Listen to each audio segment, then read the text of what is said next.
Hey everybody, we're about to step on Parliament Hill. I don't know if this is working right now, is it? I hope so. Um, Here we are in Ottawa. Here we are in beautiful Ottawa. Last time I was live streaming down here was, I think it was during the convoy.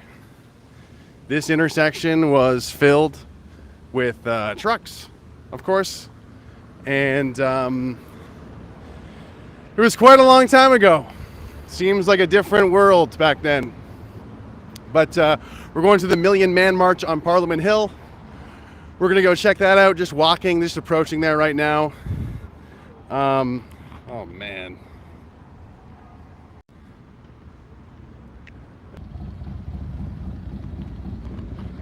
Okay. I keep trying to continue the stream, and for some reason it just like turns off every like 5 seconds. So we're having some technical issues, unfortunately, but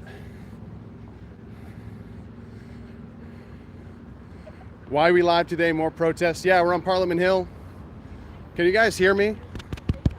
Can you hear me touching the mic? Oh man, it's hot out, and sometimes the cell phone overheats. I hope I can go live and do interviews, but I don't know. My phone's already bugged out twice, which is not a good sign. Not a good sign. But we're just coming up on Parliament Hill now. Oh, look at the zoom on this thing. How's everybody doing? Good now?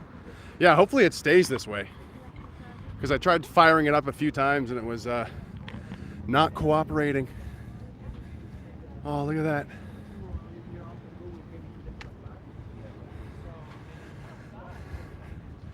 Just making our way to Parliament Hill for the Million Man protest. Hope everybody's doing well. How's it going? I'm all dressed up looking drip check? Drip check? You know, we're almost there. I can't really hear much going on. We'll see if this protest is happening. If it's been broken up already, I have no idea. Yeah, we'll find out. We will find out. There's supposed to be speeches and everything, so I haven't seen what it's like up there yet, but we're gonna find out.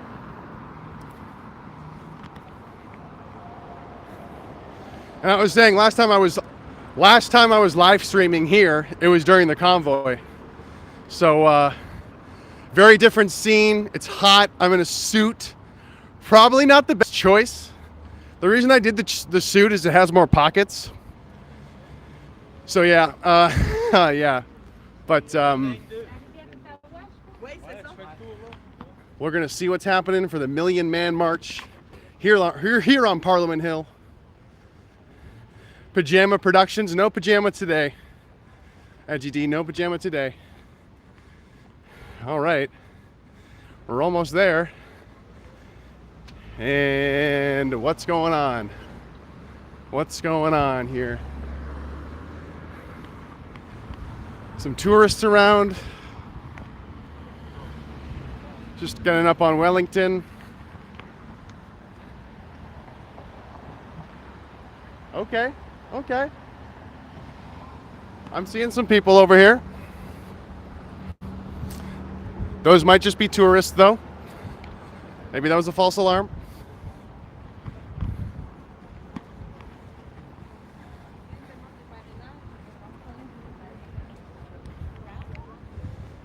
There it is, folks.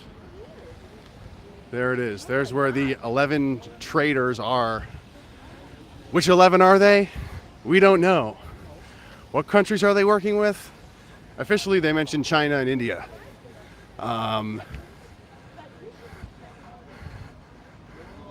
Oh, hands off our kids. Okay, here it is. All right. These are our people. Is there counter protesters? I don't know. It looks like their speeches started already. Okay. Stream's still up, which is good. Good sign. Let's go straight to the action. There's some people out here, but I'll figure we'll go straight to the action, straight to the stage, see what's going on.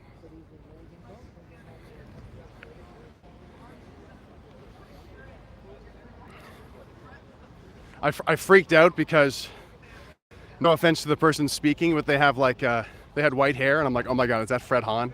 Has Fred Hahn taken over Parliament Hill already? Terrifying. Okay. Okay. Keep your eyes open. Look to what's happening. This is a scene of what we got down here on Parliament Hill. The Million Man March. Of our precious children with gender affirmation. Let's just get right up there, folks. Let's just get right up there, shall we? As Jack was talking about.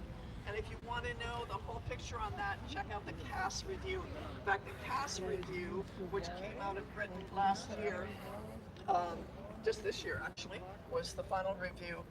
They even said that social transition to be disallowed. Social transitioning in itself is a problem for children. So even to let boys dress as girls, well, hello, yeah, if they're 2 years old and they're playing dress up, that's different.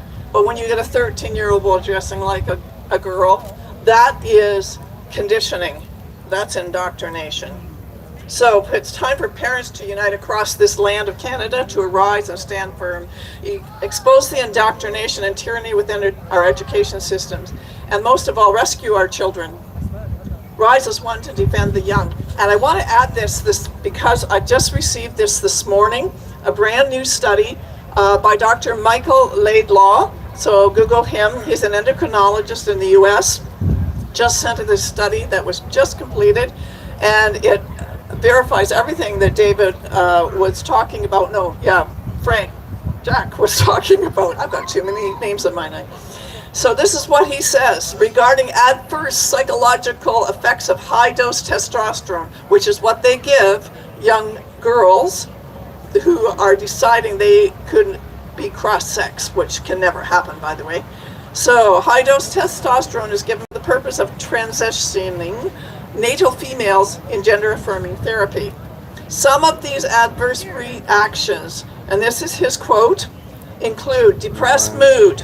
So if you have children in your family, whether it's a niece, a nephew, grandchild, these are the symptoms you need to look for when they start taking these hormones and puberty blockers.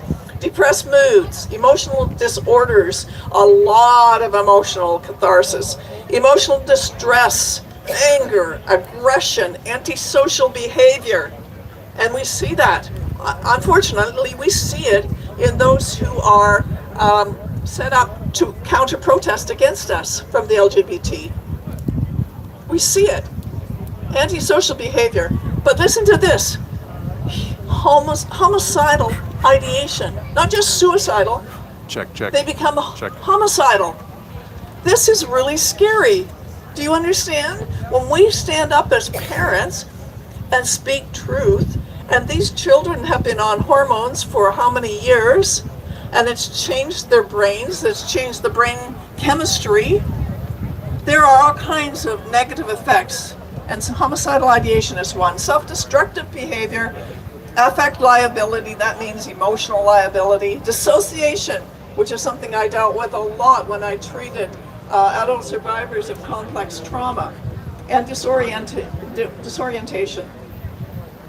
So this is what Laidlaw also says. In our opinion, the adverse psychological reactions to testosterone as used in natal female transition are related to the harmful doses administered. And they also in this paper discuss the potential relation to suicidal ideation and the suicide found in subsequent studies that Jack von Seska talked about. This is very real. This is very real, and what you hear in social media and all the good things about transitioning, that's all about queer theory at work, turning. All right, let's interview some people. What do you think? Let's chat to some people around here. Hi. Oh boy. So let's stand together. Sorry, I'm just live streaming right now. Sure, if you want to do a quick one? Together Real quick? to rescue our children. Rise up as one to defend the young. Cheers, hey. Thank you so much. No problem.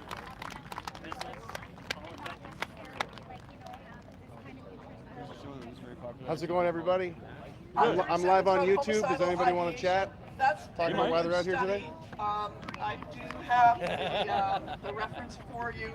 Come on, you got to speak up, represent Christ. Well, he's warming up for his speech, I'm sure.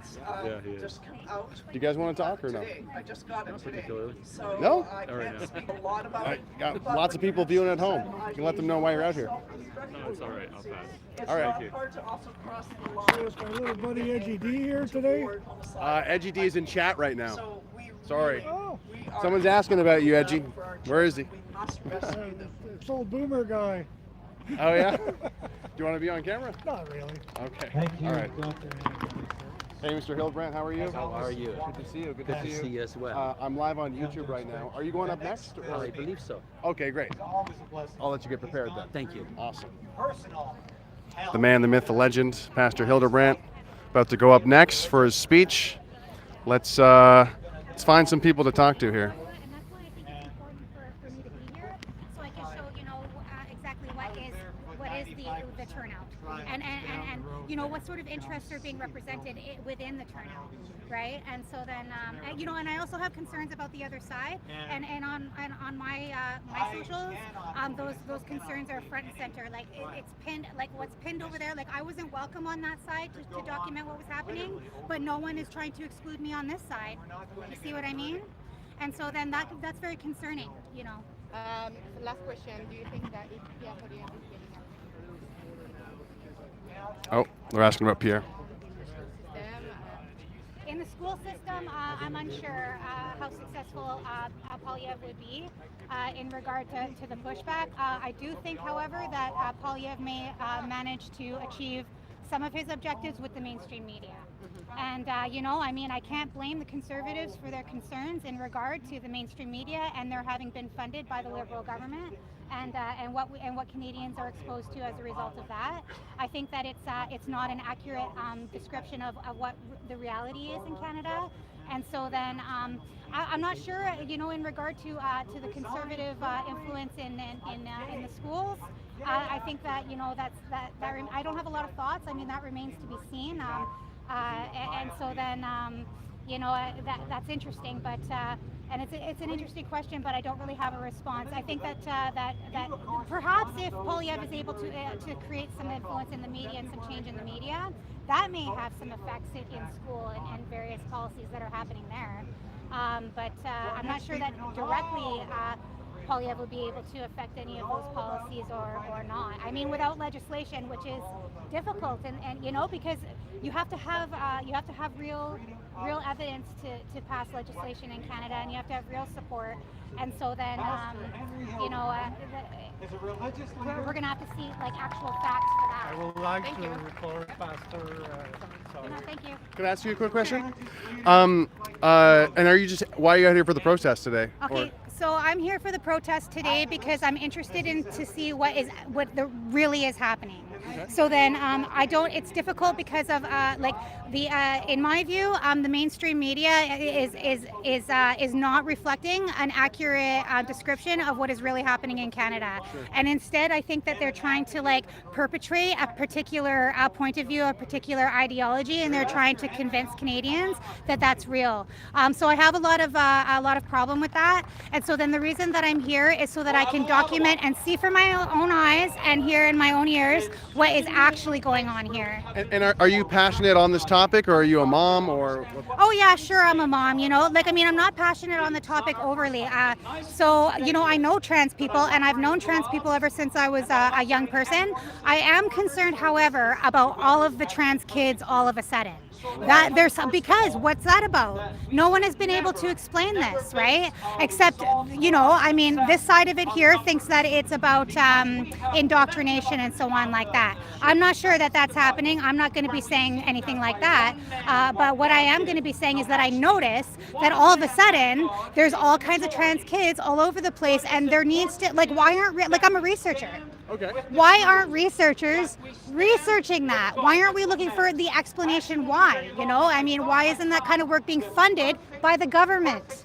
Yeah. Okay, so I think those are valid questions that remain unanswered, and all of that is very concerning for me. But I love trans people. I have a daughter, and my daughter is very supportive of that community. I don't want to speak for her, but maybe she considers herself part of the community. And of course, I don't tell her who she is. She tells me who she is. But you see that that's besides the point that I'm here to demonstrate, is that we need to know what's really going on, okay? Not a bunch of lies and a big fake show, smoke and mirrors, trying to get everybody on board to something that's lies. Yeah, you were talking to Rebel News earlier, and you said something that I thought is really important, which is the news media is totally one-sided on this topic. I agree with that, because the only other side of the media that is portraying any other position, any other point of view, including mine, is Rebel News, and these other medias and citizen journalists like myself who are being excluded from as inauthentic media, or all these other reasons and excuses that they come up to exclude us, and I really think that that's suspect. Why isn't all of the media given a place to put their information? Because see, Canadians are not stupid. Canadians need all of the information. Some of them live on, this is a humongous country geographically, okay? I grew up in BC, and it was very disconnected, very hard to figure out what is actually going on here, right?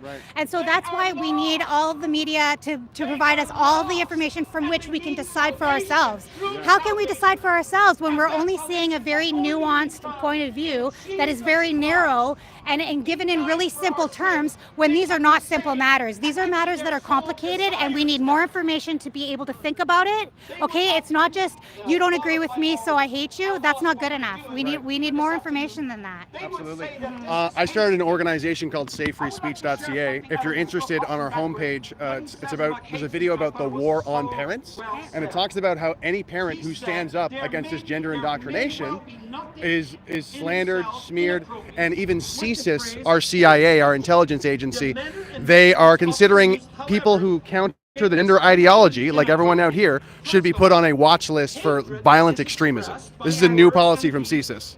And any feelings on that? Oh yeah, I think that's very concerning, very, very concerning. I mean, I hear some of the speakers up here, and I'm not here to say that religion is any kind of foundation upon which Canada should be managed, or that these ideologies are. But I think that everybody should have a chance to be able to express their views. I also believe in free speech, and I don't think that it's appropriate they're correct to say that Canada was founded on God as a supremacy and a nuclear family of man and woman and children. That's true that it was, and I'm not saying that that's good, and I'm not saying that that's bad, but I am. It's just a matter of fact. Well, it is a matter of fact, and I'm not saying that doesn't need to change, and that we don't need to make room for different kind of people. For me, I believe that gender is somewhat of a spectrum, and Indigenous views often consist of the spectrum idea, where there's more than binaries of male and female. There's more than that. See, this is what I'm trying to say, is that it's just not as simple as people are trying to sell. It's more complicated, and it requires discussion as a Canadian family, and it requires the information that we need. And if the government policy and if CSIS policy is suppressing that, I find that very concerning. Amazing. Thanks so much for your time. Thank you. Appreciate it. If we just readily assume all right, dissenting speech, let's get Hildebrandt.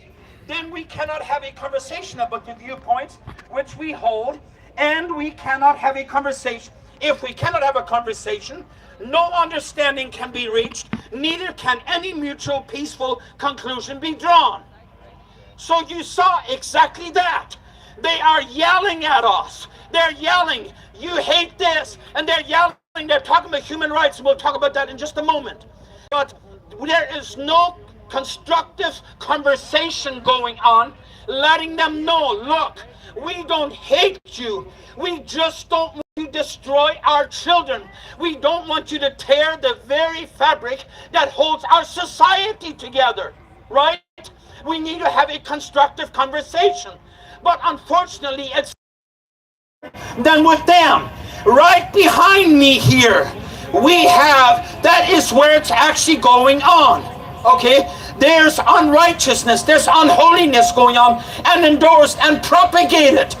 That is the problem, that we at the very highest seat, that we don't have someone that stands up for our children. Actually, they do not stand up for our children. That is the problem. Now let me tell you again, don't worry about how many people are here in numbers. We are like David and Goliath. And let me ask you, do you remember who won the day? Was it David or was it Goliath? We know who won. And you know what? We know who wins. We've already read the last page of the book. We already know who wins. God is on his throne. God is in control. Woo! Yeah! All right. We would then continue to be guilty of perpetuating division and causing unwarranted tension or possibly even open hostility. In this condition, we would be unable to direct our mutual energies against the system that put us at odds with each other. Okay? Neither could we address the constructed language and thought patterns that are continually ensuring division. Why is this? Because we will be too busy with our own agenda to realize that we have been deceived into fulfilling our prearranged role in a system designed to divide and conquer us. This system behind me, they want exactly that. They want us to be divided. Let me tell you something. It doesn't matter to me what color you are, what background you are. It doesn't matter to me where you come from. We are this afternoon fighting a common foe. We have a tragedy on our front steps. Our children are being attacked. Our children are attacked in a gruesome way. And we are one in heart in that we are standing against that. Is that correct? Yeah! All right, so I'm almost finished here. So whatever lifestyle anyone is involved in, says Stephen P. Hargrave writes in his book, Hustling Backward, they unequivocally deserve to be treated with love, respect, and human dignity. I'm up next? All right, so the system that we're fighting, called the LGBTQ, I don't know what how many letters of the alphabet it includes, but just a lot of that. So that movement is not just demanding that members of their community be treated as human beings. That's not what they're demanding. Neither is this their primary objective of the movement. It isn't. It is a structured operation which, at its core, demands that we say nothing, do nothing, and believe nothing that is contrary to their way of life. Mind you, I am speaking of the philosophy and agenda of the movement. I am not speaking of every individual who is a part of this community, because it's actually possible that in that group that you saw earlier, it's possible that there's honest, there's souls, and they're crying after God, and we want them to be saved. We want them to be rescued out of that. Daniel? Not bad.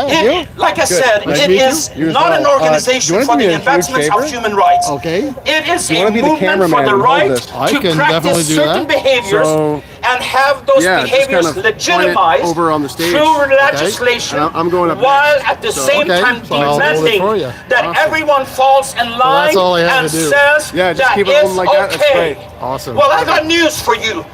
We are not falling in line, and we will never say that that's okay, because it isn't. Civil governments have often withheld rights from their citizens which nature and humanity demand. Civil governments have often extended rights to their citizens which nature and humanity do not. Civil governments grant rights which transgress humanity while removing human rights in the name of civility. God bless you. Thank you for your time.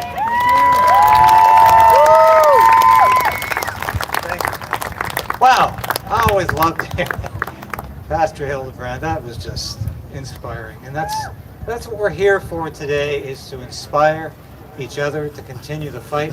That was loud and clear. Paul talked about it being a Very race. well done. Yeah, But a beautiful. race that we have to finish. Sometimes that race is difficult. Sometimes that race is arduous.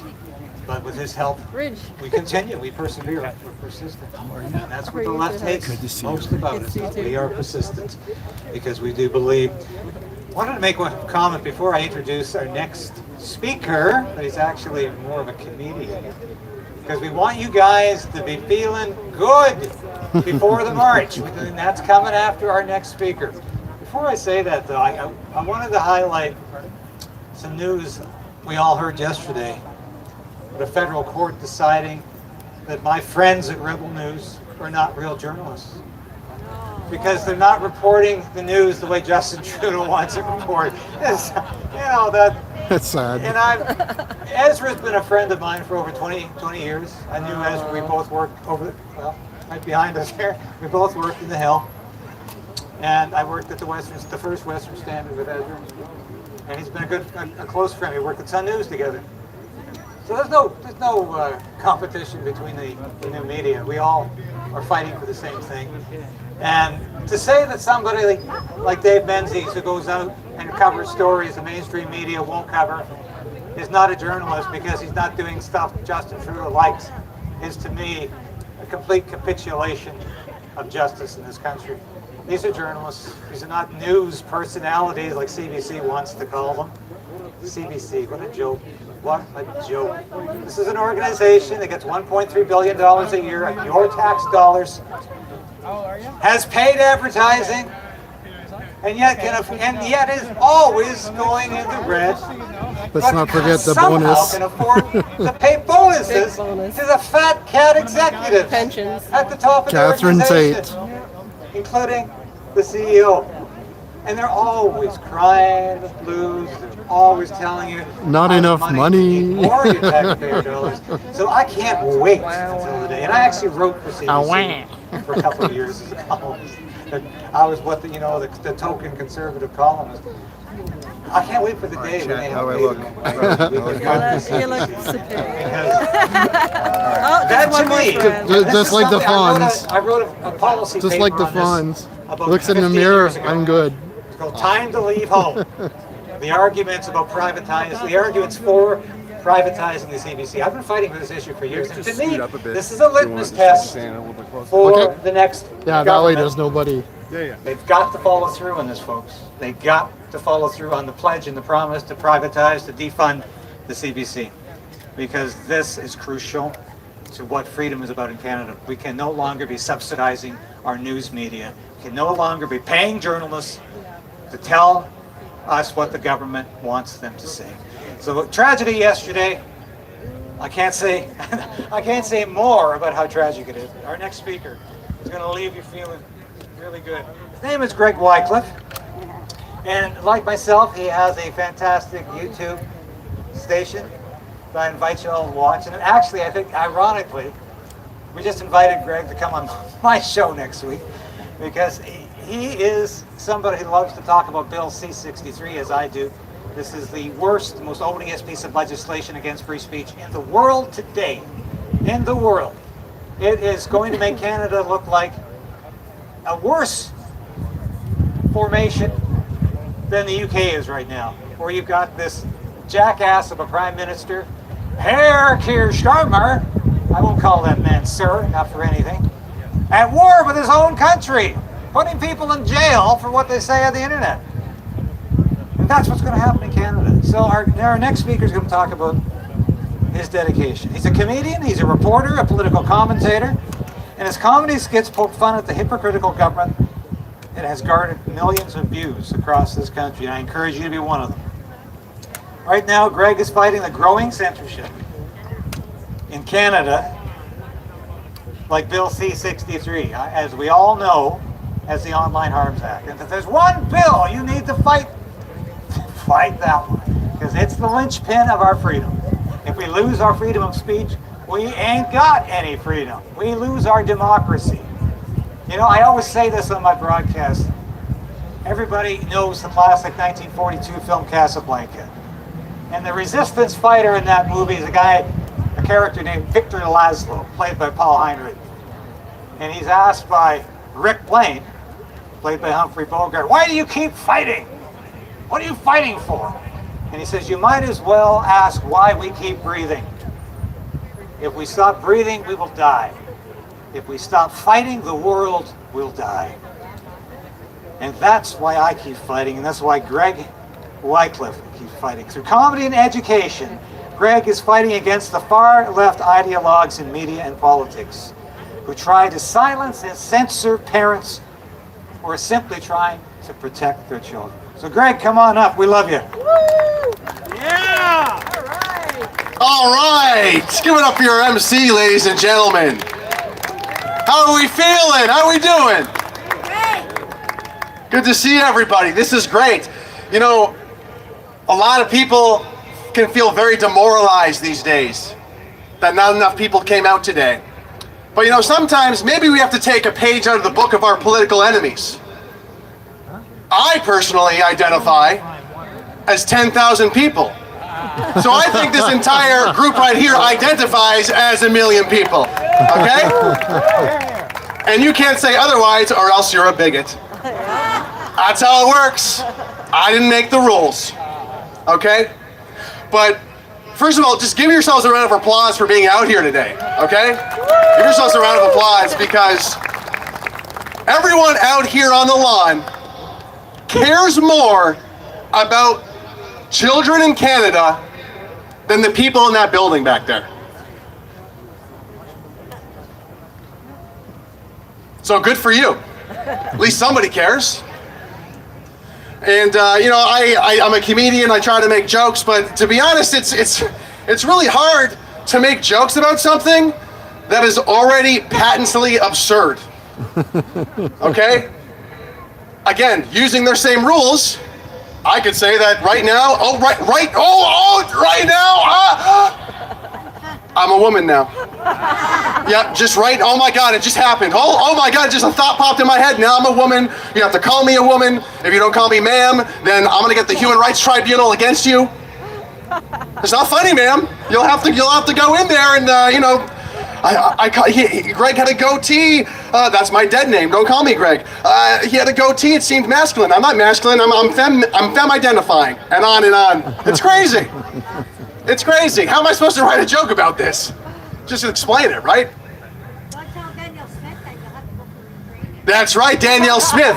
Don't tell Danielle Smith that. Did you see the struggle session the other day? I mean, hey, some of these establishment conservatives, I don't know about. They say that they're the people who are going to save us from this insanity where they can't even say man and woman, yet they're getting their own politician on their team to get them go through this struggle session with a transgender person. Say trans women are women. Say it. Very, very masculine voice, by the way, on this female in the Zoom call.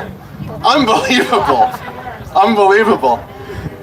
But yeah, these are supposed to be our conservative all-stars who are going to save us. But did you see that clip? And I would really like to see a lot more out of Pierre Poilievre. What do you guys think? Oh, yes. Where is this guy? Yeah, where is he? Just go on TV and say there's two sexes, men and women, period. He doesn't say that nearly often enough. And then people say, but the media is gonna call him a bigot. That's a good thing. Okay, he can't even stand up to the media to say man and woman. Yep. If you don't have the courage to say man and woman to the CBC, and you're telling us that you're gonna turn this country around, I don't think so. What do you guys think? That would be outstanding. Where is your courage, Poilievre? Where's your courage? Yeah, then again, maybe he doesn't identify as a man anymore. Maybe his balls are gone. But it's crazy because, call me old-fashioned, back in my day, I used to watch this show called The Price is Right with Bob Barker. Right? And at the end of his show, he would say, get your pets spayed or neutered. And now these days, school teachers are saying, get your kids spayed or neutered. Unbelievable. Come on down. Unbelievable. Where's Bob Barker when you need him? But yeah, guys, it takes a lot of courage to stand up here today for all you to come out, and it really shouldn't. It's literally at the point where 2 + 2 = 5. If you disagree with that, you're going to get attacked. You know, and I started this website, savefreespeech.ca, because they're trying to pass this egregious bill, Bill C-63. I have business cards with me. If you want to learn more, you can go to the website. But we recently published a video called Canada's War on Parents. It's not just school teachers, it's politicians, it's the media, it's CSIS, which is our CIA, our Canadian Intelligence Services. They're so intelligent that anybody who thinks there's just a man and a woman is considered a violent extremist. Again, how do I make a joke about this when it's already so patently absurd? It's difficult. But I strongly suggest you guys see how deep the rabbit hole goes at savefreespeech.ca. You can check it out at the War on Parents, because there's a network of people who systematically try to make us look like these horrible, hateful people. It's not true. We just believe in basic truths, basic biology.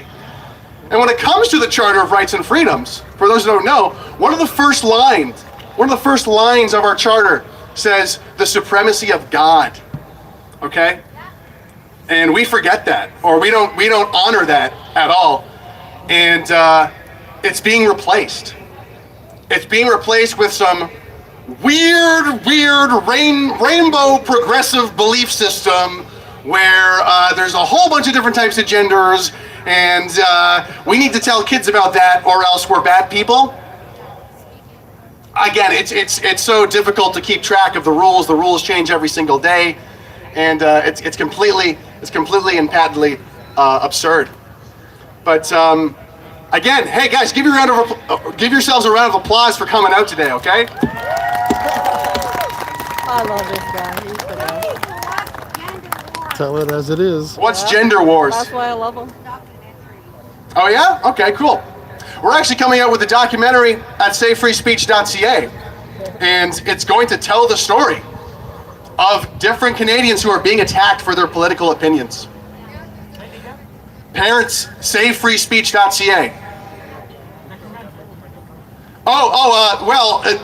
We're not releasing the name of the documentary yet, but you can donate to the documentary on our website at our Give Send Go fundraiser. But the point is there's different groups of Canadians who are under attack right now for simply just their political opinions. After the trucker convoy, for example, people went to jail for what they were saying. And the same thing, people who are standing up for parental rights and for children are being slandered, smeared, and they will do anything to just throw the book at you and try to get you charged simply for your political opinion. This is supposed to be a free country, guys, and it's not. Back in the USSR. Back in the USSR, yeah, exactly.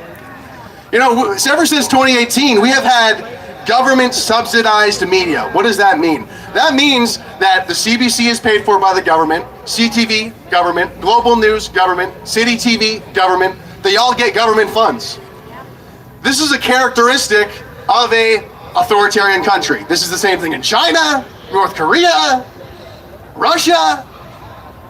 Can we get just a quick boo for that? Boo to Canada and this horribly biased news media. It's unbelievable. And how do you think they cover this issue, this topic? Are they doing any investigative research into the long-term studies of puberty blockers? Let me hear you. No, nothing. Nothing at all. Are they looking into the trend of these poor children who are now detransitioning? No, they're not. Are they looking into, I don't know, are they giving us the fair chance? No, they're not. It is evil what they're doing.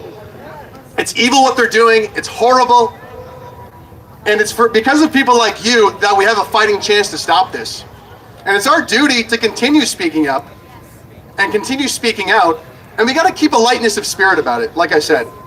You know, it can really feel overwhelming at times. It can really feel like there's no options and that there's nothing we can do. But Hildebrand brought up David versus Goliath, and I think that's a very apt comparison. Because God is in control. And we need to have that blind faith that we will win. Because the truth is on our side. The truth is on our side. And you know, if these people can show up and say that trans women are women, surely we can have the bravery to just stand up and say, no, they're not. Do you know how little effort that is? But yet how such a radical statement it is now for some reason in Canada in 2024? This is what makes you a domestic terrorist in Canada in 2024. Trans women are women? No, they're not. That's it.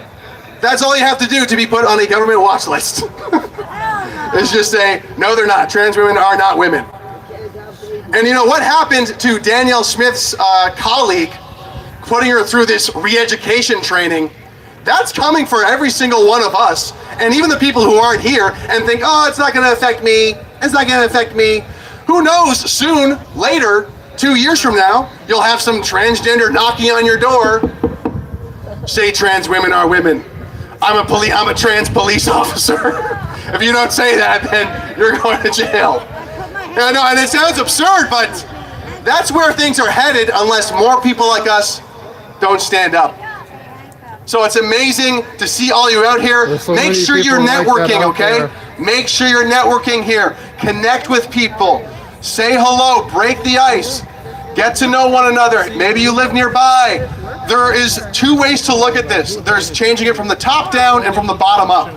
And both of them work, okay? You can make a small effort. The media is so good at convincing people that you have no power. And that's just patently not true. You know why I know that's not true? Because the second that one person speaks up and says, no, they're not, trans women aren't women, they get attacked by the media.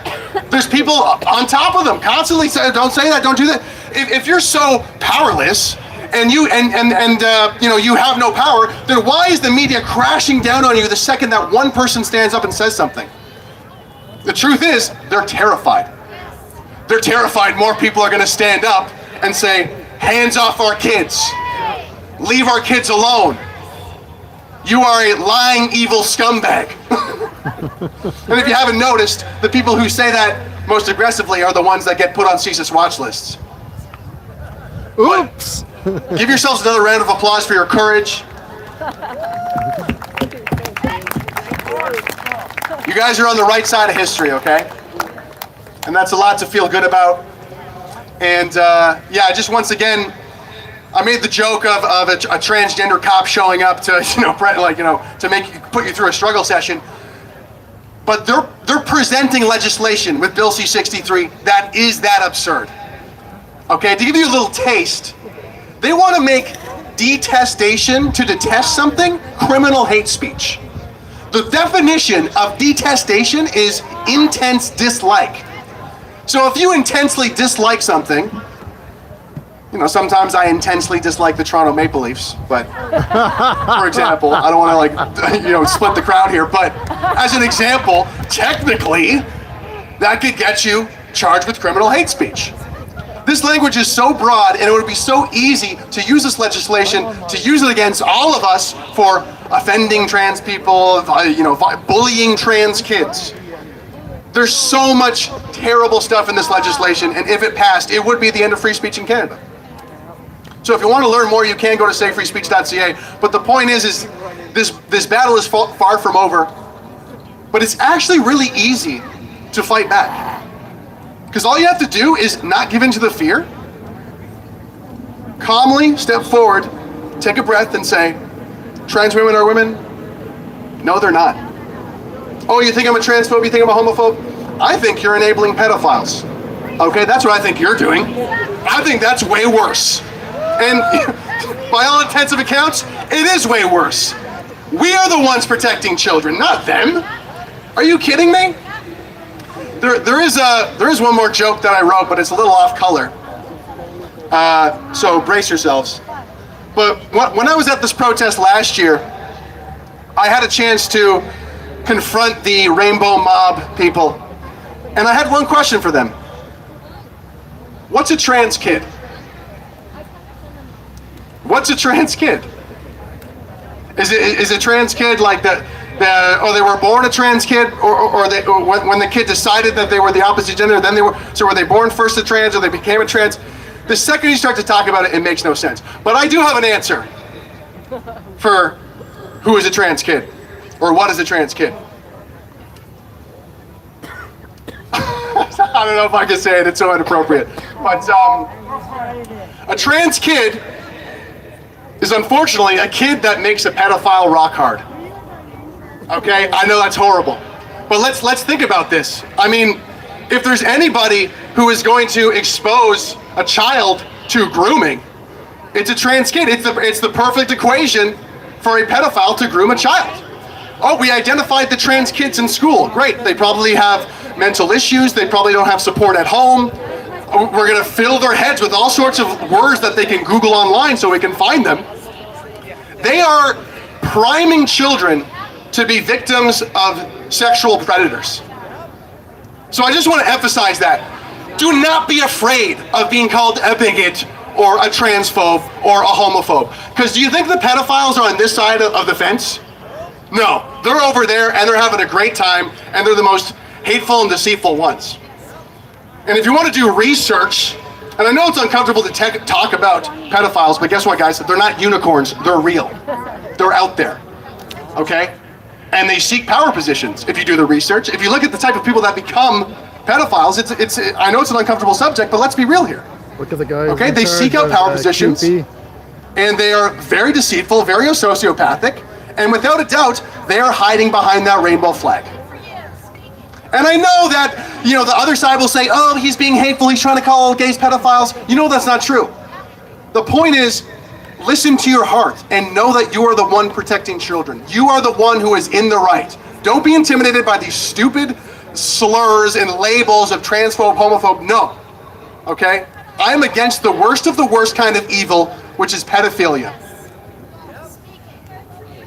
Can I get a round of applause, please? Okay? Like, come on. So that was supposed to be my comedy. Yeah, like I said, it's hard to make jokes about this when it's so patently absurd and there's so much evil going on. It's really not funny.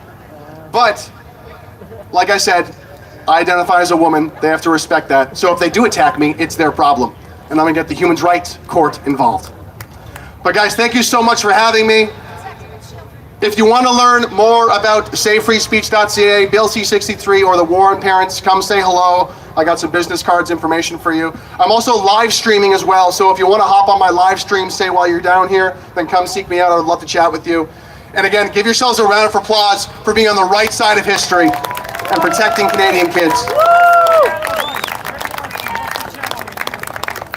I'll give it to you.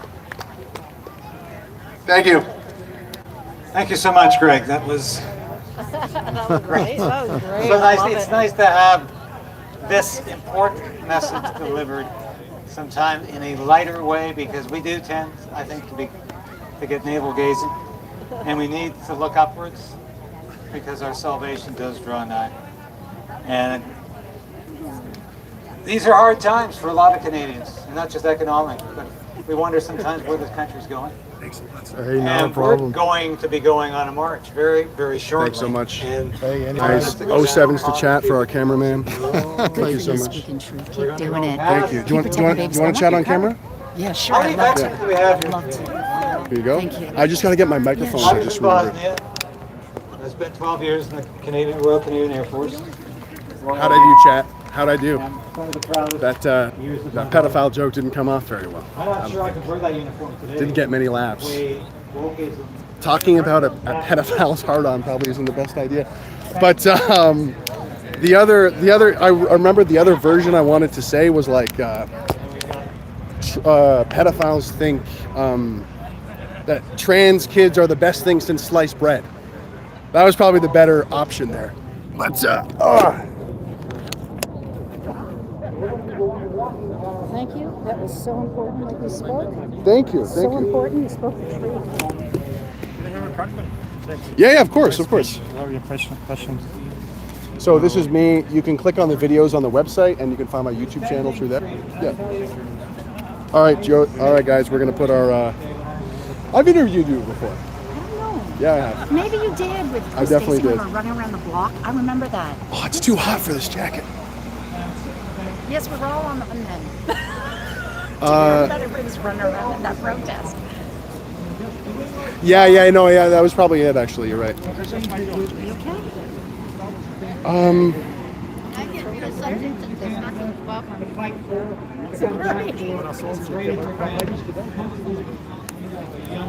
just gonna plug some microphones in, guys. 1 second. While you're doing that, I would like to talk to you about renovictions, demovictions, and expropriations. I was renovicted out, but it's out of about 100 people that were renovicted, and 4 of them died. So my friends are also they're on Bank Street, bank block tenants. The same landlord who purchased our place did them, and they want to demovict them out. The problem is that I have, with our poor men that died, I have figured it out that this is part of the 15-minute cities of reorganizing everything. But the people, the pets, and the farm animals are dying because we had 4 that died, and also because I know other stories that are going on. And that I say farm animals because I went up to Aylmer, and the farmlands now are townhouses. Yeah. And so, come on, okay. So what I want is I want this 15-minute city idea stopped, because it is literally killing people, pets, and farm animals, and it's killing small businesses because the bank block tenants, there was a hairdresser underneath it, and she was told to leave. So that means her clients that probably walked to her store, her shop, couldn't go there anymore. She had to start her business somewhere else. But who knows how quickly she was able to do it. Right. If she wasn't able to get enough clients to pay her rent in their new place, and maybe not her mortgage on her house, she may have lost her house. I'm so sorry to hear that. So we need people to talk about this. It's 15 minutes. Yep. For instance, our mayor in Ottawa received $100,000 from a developer. Yep. Other heard about this. other councillors received money from developers. For sure. But they were voted in by us. So who are they really standing for? Yeah. When people are literally, honestly and truly, you look at tenants, it's Facebook, tenants 146-170 Osgood Street, and then that V versus renovations, and then you'll see that they even, at the end, the buildings were burnt to the ground. Really? This is in Ottawa? Yes. Guys, Osgood chat. Street. Are you writing this down, guys? Are you writing this down? It's a big story. Our story was in the paper all across Canada. Osgood Street tenants and the bank block tenants are also in the paper, not only in Ottawa, but also in Gatineau. Are you getting any media coverage on this? We had tons, but it still has to continue, because the thing is, I have found out that in Sweden and Denmark, those 2 countries are going after the adults because they're hiring teenagers to start bad things, do bad deeds, because the teenagers get a lower consequence. So our buildings, 2 of them, 3 of them are one big block, was burnt down, and they said that it was 2 teenagers. Right. So there is a question: did the teenagers really do it, or were they hired to do it, or Okay. whatever? That's interesting. That's very interesting. Yes, I know the 15-minute cities is something to worry about, definitely. but I'm just You going can to. talk to other people to Sure. Absolutely. see what you can do. Thank you so much. Look at bank block tenants, and then look at the Facebook page for us, but then look up Osgood Street. Will do. tenants. You Awesome. see there's lots of stuff on it. Thank you. Awesome. All right. So I am here. Let me just record on this one too. I'm here with Sherilyn. and I think I've interviewed you before, maybe last year at one of these protests. Yes. But what brings you out here today? You got the Bible with you? Yeah, God sends me out because, He loves all people, but He hates the sin. And the truth is that these people are going to go to hell for a lot of the truth that you just spoke about. And I that concerns me. I don't want to, if we could actually just, like, if I could ask them if they wanted like a tea or something and a donut. But our government is creating such division, and we should be, trying to speak to these people and let them know that, all of this fake pride stuff, pride in, like, that rainbow belongs to God primarily, not to any flesh or carnality. But the truth is that if the wicked man will forsake his wicked way, or the wicked woman, God can do miracles in the city. Love will cover a multitude of sins, but Only the truth will set us free. And the truth is, do you not know that the unrighteous will not inherit the kingdom of God? Do not be deceived, neither fornicators, nor idolaters, nor adulterers, nor homosexuals, nor sodomites, nor thieves, nor covetous, nor drunkards, nor revilers, nor extortioners will inherit the kingdom of God. And such were some of you. But you were washed, you were sanctified, but you were justified in the name of the Lord Jesus and by the Spirit of our God. I think they're losing their minds because they're being oppressed and possessed by demons. And the truth is they're having dirty sex. Their living water is getting defiled by demons. And Jesus can deliver them. It's called deliverance, demonic deliverance. Happens all the time. I go to churches where I see people puking in garbage bags. It's no joke. The church can pray them back, but they have to realize that butchering babies is not the answer. I don't care if they're 9 minutes in the womb, 9 months. Butchering children and changing their sex is reprobate. You have to be a devil to do that. And boy, we invite Trudeau to come to any church any day of the week and puke in a garbage bag and get his head right. We welcome that. He's going to have to do that for weeks. That's going to be a week-long puking session, I think, if Trudeau's going to be to cleanse that guy. Oh, my God. That's going to be like a month-long. That's a big puke bucket for Trudeau to exercise. That'll be like an Exorcist movie, but it's like a whole season long. It's like. So when you say, Jesus Christ, come, live in my heart, forgive me for my sin, you'll be reconciled. We're seeing miracles happening on the streets. We are literally seeing Jesus resurrect the dead back to life. Dead corpses that Trudeau's going to leave because he gives them free drugs. And they're dead on the street. But God will send some crazy holy rollers out there and scream, no, apply first aid, give them air. God, and we pray to Jesus, and Jesus brings them back. And so please be praying for Ottawa, Canada. Canada needs help, and these reprobates have got to stop. In Jesus' name, you don't touch a child. Hands off children. The Bible says, touch not my anointed and do my prophets no harm in Psalm 105:15. I wouldn't mess with God this hour. You think you're bigger than God? You're not. Try obliterating the sun, the moon, and the stars, and Trudeau, you ain't got dibs on that either. I wanted to comment on something that you mentioned, because I was talking to somebody earlier about the protest last year, and how it's hard to put into words because it's sort of like a je ne sais quoi. But when confronted with the Rainbow Mob, there is a sort of energy and aura to this Rainbow Mob that's very uncomfortable and very unsettling. Yes. I have been physically assaulted for merely marching. I have been physically assaulted. I have been spit at. I have been grabbed. I've been shoved. I taught for the school board, by the way. Taught many years for both school boards. When I show up at the school board to express discontent or a different opinion, you're escorted out. It's almost time for the march. Unreal, because you're saying that maybe there are funds that you can put in place to have a bathroom to protect the special needs children. It's about protecting the babies. That's God's heart. Anyone who's not going to protect the babies and thinks that disabled children can go into a girl-boy bathroom, you are mistaken. You are a reprobate, and you need to get right by God while there's still time. I want to ask you one more question, because there's a lot of people who are more freedom fighter, conservatives, right wing, and they're almost afraid. They're almost like atheistic, like they don't really embrace Christianity or they don't believe in it. And I used to be like that, but I really feel like it really, you have so much conviction. You have this sort of, it's almost illogical, and it's more faith-based, it's more heart-based, it's more like I have the conviction to be like, no, this is wrong, and I'm a lion. And what would you say to people who maybe aren't warming up to that or I would say time is short, and you cannot serve both God and man. So choose this day whom you shall serve, because the kingdom of heaven is truly at hand. Jesus is coming. Hate to break it to y'all, but if you want the mark of the beast and have to use a chip to go and buy something and sell, well, that's not going to happen for me. No needle will protect you. No mask will protect you. So maybe you better stop indulging in those things and get right by God. Get on your knees. Thank God you're alive today. And prayer solves everything. God listens. God answers. Jesus is real, and he's not just a prophet. He's the reason I'm still alive. Well said. Thank you so much. Thanks. God bless you. Yeah, you as well. I guess we got to catch up. I think the merch. I think it's just starting. Typical protest stream. We got to run and catch up. Been there. Put your runners on. I already got my runners on. I got the runners on, guys.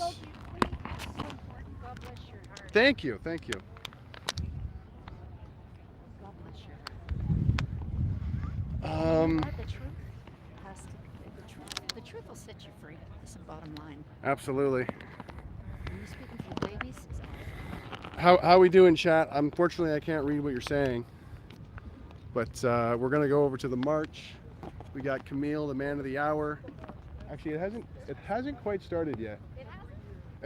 It's just through the gates there, I think. To say hands off our kids, at least up until the age of 19. And so the reason why we're doing that is we trust Canada's parents to parent Canada's kids. Because if you don't have kids and you don't protect the kids and you take the rights from parents and children, if you take the rights from parents as first educators, as guardians, you're really not protecting the children, and you're sexualizing an agenda that belongs to the government. And that's what Hands Off Our Kids is committed to. We're not looking to reinvent the wheel. What we're looking to do is unite the country, one nation, one flag, and that's the Canadian flag. And now we're going to take all these organizations, as you've seen Campaign Life. Jack Fonseca came from Toronto to be here, and we have Debbie as well. We have NCI, we have beautiful organizations, we got churches, mosques supporting and all that kind of stuff. Now, it's gonna take time because I keep telling people that it's a marathon. It's definitely not a sprint. Will we have growing pains? Today is an example of that. There is growing pains, but we are trying to build it right. We don't want to be rushed. We're building structures, departments. We have media wings. We have now international media wings. I could see Mandarin in there, so we've attracted you from somewhere. We had Russian TV fly in. We're doing a Turkish documentary. The Netherlands, Jim Ferguson is coming from the UK. So we do have that support. We do have that talent, and that's what we're trying to bring people together. Greg, our Wycliffe, our comedian. So can I take a picture for you? Thank you. Yes. We're going to begin the march now?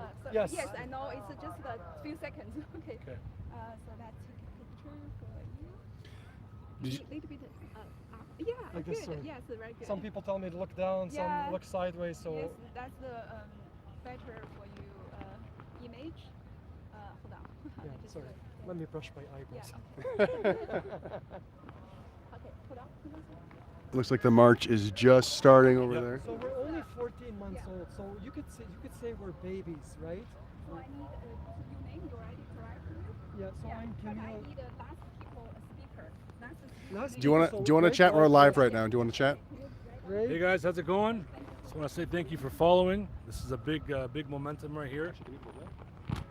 This is a big momentum right here. We're trying to make a cause and a difference. If everybody can unite together for one cause and understand this is a very important situation here.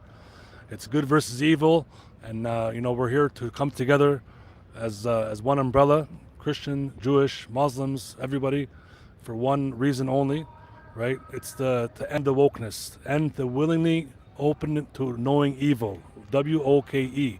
We got to stop this and understand the importance of moving forward as a united country, and everyone with one love, the real love, not the love that they represent, the love that we represent. Thank you very much.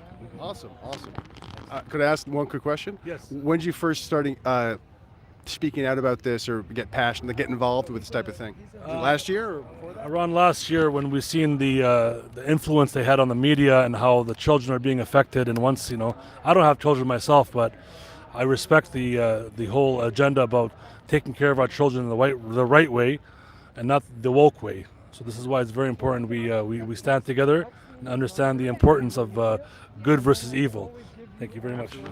WOKE is not Willingly okay. open to knowing evil. That's right. Do you want to catch up with the march with me? Yes, of course. Thank you for coming to Ottawa, brother. Of course. We're live right now. Oh, hi guys. So we love you, man. How do you feel this morning went? Was there any counter protesters or what? There was about 60 counter protesters. This year, we're developing a beautiful relationship with our authorities, the cops, and all. So there is trust being built. the problem that we're facing right now is some of our platforms are being heavily censored. Like for example, on TikTok, I guess we'll go from here. On TikTok, my videos, each one that I post, 300 people have to see it before it gets approved. Oh wow. So, yeah. So when you're of that nature, Greg, I mean, you're trying to unite the nation. Well, I mean, you're going to get some setbacks, some temporary setbacks, right? So, but again, the world climate.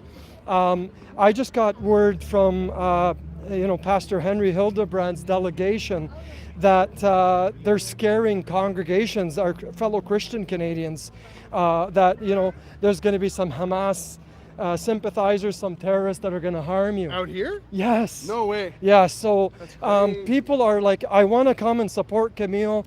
I've met Muslims, they've been great. I marched with them last year. Now all of a sudden this year they're going to come and, one of those, right?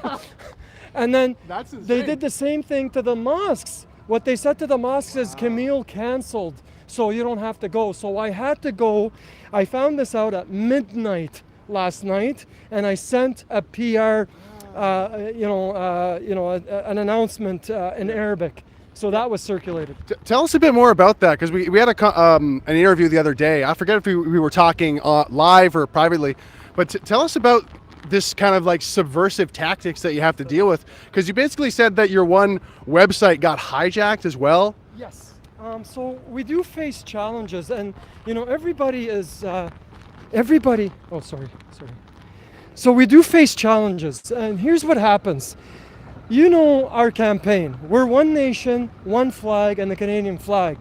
Now, people come up to me and say, Camille, I'm part of this organization, and Camille, I'm part of that organization. Yeah. And I get somebody telling me I'm media, and they have one subscriber to their page, sure. And all of a sudden they're milking our momentum. So yeah. I'm a generous man by nature, and so we had people steal 100,000 people. Some people in parts of the country steal 5,000. And this is like hijacking Facebook pages, right? Yes. So we had Facebook pages hijacked. We had Instagram. We had our website hijacked a couple of times. But this website now we've built as an intact team. The firewall, cyber guys, AI experts. That's Hands Off Our Kids? Handsofourkids.ca. If it's not handsofourkids.ca, yeah. Then it's And what I appreciate about your approach to this is you're looking at the long term. Yes. And you're saying like we want to do this every year, we want to campaign every year, almost like in counter signaling Pride, the Rainbow Month. Yeah. What do you do again during June? My Child Month or something? So remember, if you look at our lead therapist and Dr. Ann Gillies, she's discussed in her book that these degenerate thoughts and homosexualization of queer theory in the communities have been going on for 70 years. They've penetrated our societies, and they were so subtle that this country, me and you are probably the same generation. We grew up, we didn't even see it until it got to the boiling point. And so what we're trying to do with My Child June is we're saying, hey, look, we're a pretty democratic country. You want to live that way, you go right ahead, but don't bring it to my children. I have my own ideals. We have, under the Charter of Rights and Freedoms, Greg, you're allowed to your religion, you're allowed to congregate. June is that. So if I'm a Protestant Christian, or if I'm a Catholic, then I get first dibs at my kids. They're going to be Canadian kids, but they're going to be Canadian Catholic kids. Now, if I do a terrible job, maybe they become I would rephrase rainbows. I would rephrase that. First dibs at your kids. That doesn't come across right. But like, yeah, you're the parent. Yeah, you're the parent. You get to impose your own ideas on your children. Because they're your children. They come from you. You have that. It's actually a universal right. It's not just a Canadian right. And it's a right afforded to you by God. So now again, some people change their religions when they grow up. That's fine. You're an adult making a conscious decision. Sure. And you, the parents, still have to deal with that for the rest of your life. That's why we say in one of our big principles is we trust Canada's parents to parent Canada's kids. I like it. I love it. Thank you. God bless you. What's next? Did any mainstream media come out today? I saw Rebel News was here. Yes. So we had media from the U.S. We also had media from New York coming, actually different parts of the U.S. That's still the U.S. We had media coming from Russia, China. That's crazy. Yeah. China. We also had Turkey. So they're a very diverse collective. We have media from the UK as well. So we are getting traction. Do I like to see the 1.5 million that we had last year? Absolutely. I want to beat that goal. Maybe Ottawa, we don't have the numbers we had last year, but that's fine. We want to build it right. Yeah. And you got to take a hit before you score a goal. Not every puck you shoot is going to be a goal. Yeah, and I think it's a real tough time for like political movements in Canada that are like counter to the establishment and counter to like what's popular and what's established, because we're not big and because we don't have a foothold yet, it's easy to laugh at us. It's easy to laugh and say, oh, that's not very big yet. No one really cares. It's not popular enough. But the thing is it becomes a joke until it's not a joke. Yes. Until it becomes an actual sizable group that needs to be answered to and becomes a larger and larger part of society. So like, I think there's a number of organizations who are pushing through that phase right now where they're totally seen as a joke or irrelevant or like not big enough. But as long as we keep pushing, what's the whole thing? First they laugh, then then you win eventually. So you saw the footage were you here and you weren't here in Ottawa last year. It was pretty big. We've attracted those organizations. We are a big movement. We're pretty big. We have managers in almost every city in the country. And you had a lot of events today. Yes, so and it's not just Ottawa. No, maybe Ottawa, we still have some good numbers. They're okay. Are we going to get the 1.5 million? I guess we'll determine that once we talk to all our managers in every city. Remember, the million that we're trying to get, the 1.5 million that we got, it's comprised of all the cities across the country. Right? And that's what we're trying to do today. So now the numbers are increasing, as you can see, right? And hopefully, they were late last year too. So. What do you mean they were late last year? Last year they came at 10, and then they just bombarded, the counters came before us. That's why we want to start early. Right. But that's right now is we're creatures of habit. Right? We're creatures of habit. We want to do this right. We're not a political party. We're a movement. We're a not-for-profit organization. Okay? And what we want to do is we want to hold all politicians accountable. We don't adhere to any party. We let Canadians decide that. What we want is when a politician does something against parents, Greg, we want to be able to hold them accountable. I just want to get a nice shot of it. That's beautiful.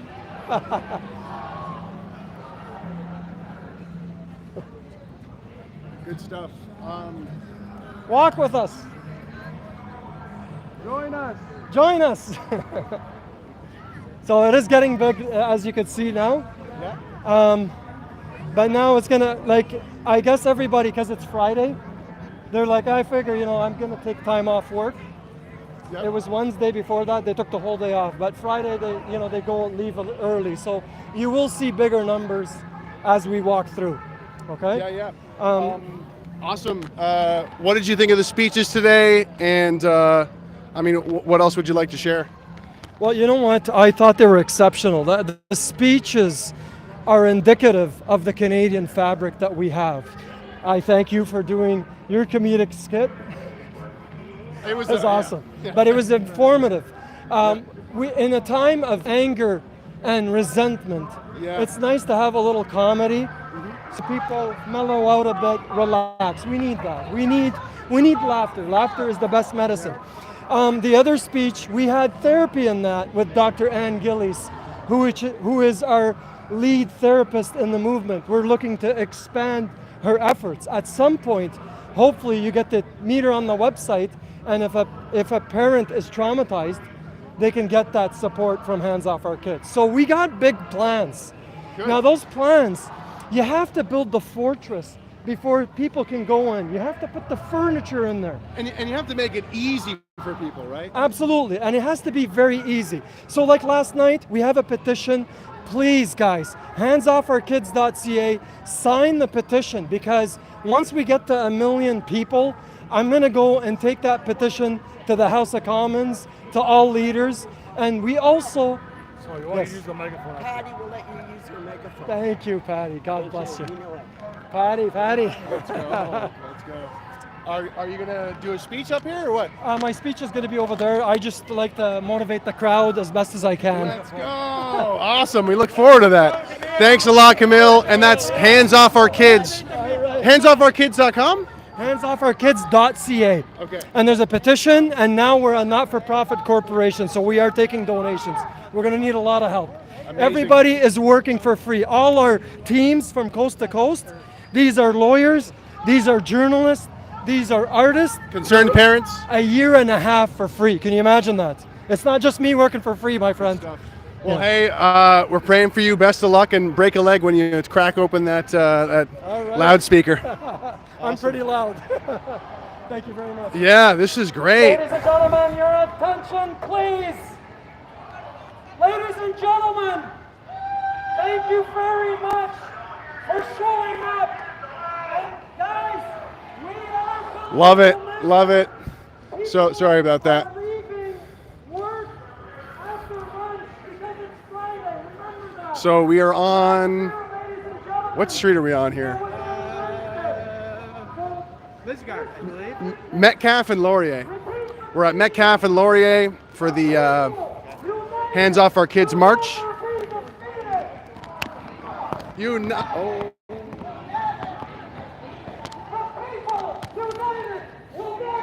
Good speech, by the way. Thank you. Sorry, my hands are full right Oh, now. that's okay. I got one hand full, so I'll elbow bump you. Elbow bump. There you go. Thank you. That's what we do in the camera world. We gotta have a hand free. We elbow bump. That's right. We invented it. Come on.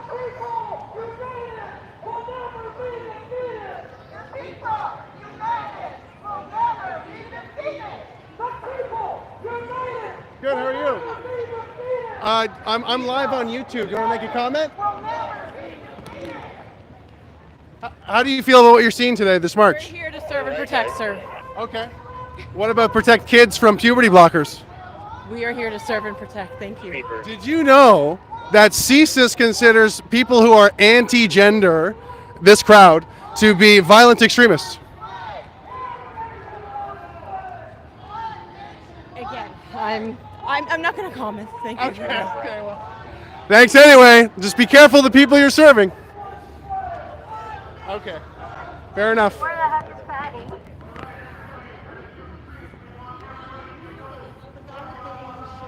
Protect. Yeah? What's that? I'm Helen, but it was nice to meet you. Nice to meet you too. I think you know about this. Okay. Okay, good. Have we chatted before? Human rights. I should know. I'm sorry. Okay, I should know.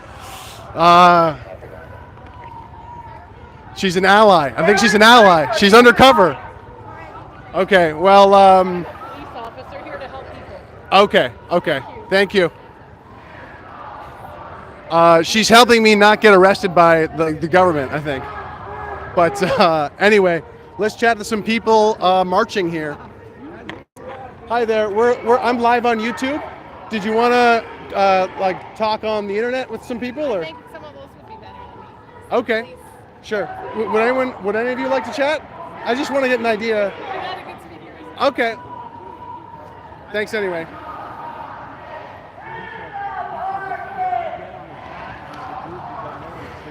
All right, guys, we're live on YouTube. Do you want to make a few comments about? No? Okay. You? Good? All right. Thanks anyway. Hi, ma'am. How are you? Good. I'm live on YouTube. Did you want to share a few comments? No? Okay. All right.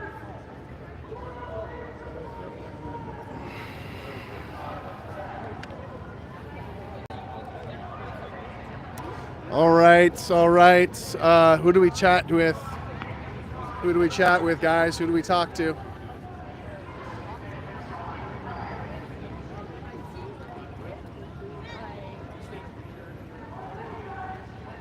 Who do we chat with? I am not here to hate. Hey guys, we're live on YouTube. Did you want to share some comments to the people at home? What's the channel? It's Greg Wycliffe. Hi. What brings you out here today? You can join too if you want. Yeah. Just to add my body to the numbers, pretty much. Just nothing particular. I think there's only 2 genders. That's it. That's all. And I don't agree with. I think the saddest part is they're encouraging people to transition with no conversation that a lot of those people end up committing suicide. Right. And that's I was literally just saying to my friend, that's one of the biggest issues. The people are getting hurt from all this. Right. You know, I mean, how does it feel that like in Canada in 2024, that basic belief that you just shared like might make you an extremist for simply saying there's 2 genders? I think it's okay. I mean, like, we just have to normalize these conversations again. Like, I'm not concerned if somebody, the other side throws out these insults so liberally that they don't hold any value anymore. They don't hold or carry any weight is more how I should put it. Like, if you call me a racist, a bigot, like, I don't care anymore. Like, that's all you have in your toolbox. You can only say, you know, insults, things like this. Like, it's nothing to worry about. You just speak your mind and whatever. You know, I wish all trans people, you know, a good life, but I think we have to have a conversation about what's being taught to children. And that a lot of these people end up very unhappy. There's a lot of people who transition with dreams of, well, I'm a man, I'll become a woman, and then I'll date some guys. And then they go and try, and then a lot of straight men, like alpha males who they're attracted to, are going to look at them and say, well, sorry, you're still a dude. Like, I'm not going to do this. And that's the sad part. And then they end up suicidal, and, you know. And it's like, well, these people don't even, I hate the lie that they somehow get away with this lie that it's like, oh no, this isn't sexual though. Yes. Right? And it's like, it's children, and it's like, how is this not sexual when it might lead to them doing stuff to their sexual organs? I think it's also being presented in a very trendy sort of way. I remember there was a story during COVID of a school in the States, and there were 8 transgender kids in the class.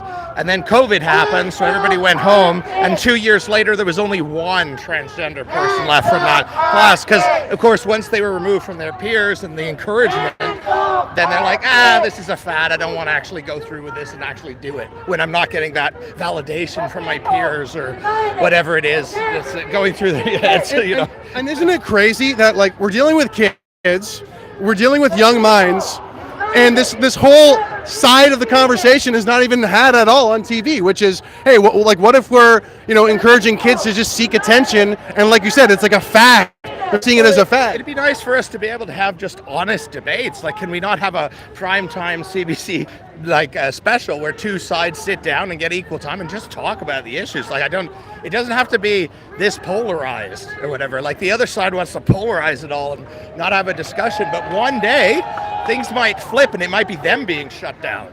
Right? Like, you know, you never know how the government can change. Like, I'm saying, I don't think it'll particularly go that way, but it's like they don't think of that. All these hate speech laws and things you're trying to pass could be used against you one day when it's suddenly the tide shifts and suddenly it's becoming very unpopular to say your opinion. Right. Yeah, it's just absolutely. Can you hold that for a second? I just want to Sure. hold the wire too. So Sure. I just want to. I like the improvised microphone. Yeah, I'm trying. I'm doing my thing. Awesome. Well, I appreciate you sharing all that. You're right. Why isn't there debates? Go ahead. I was just going to ask you again, what was your name again? My name's Greg Wycliffe. Okay, so I see you on YouTube. Yeah. I recently started an endeavor called SaveFreeSpeech.ca, Stop Bill C-63. And that's the hate speech bill, right? That's the hate speech bill. They tried to pass it before.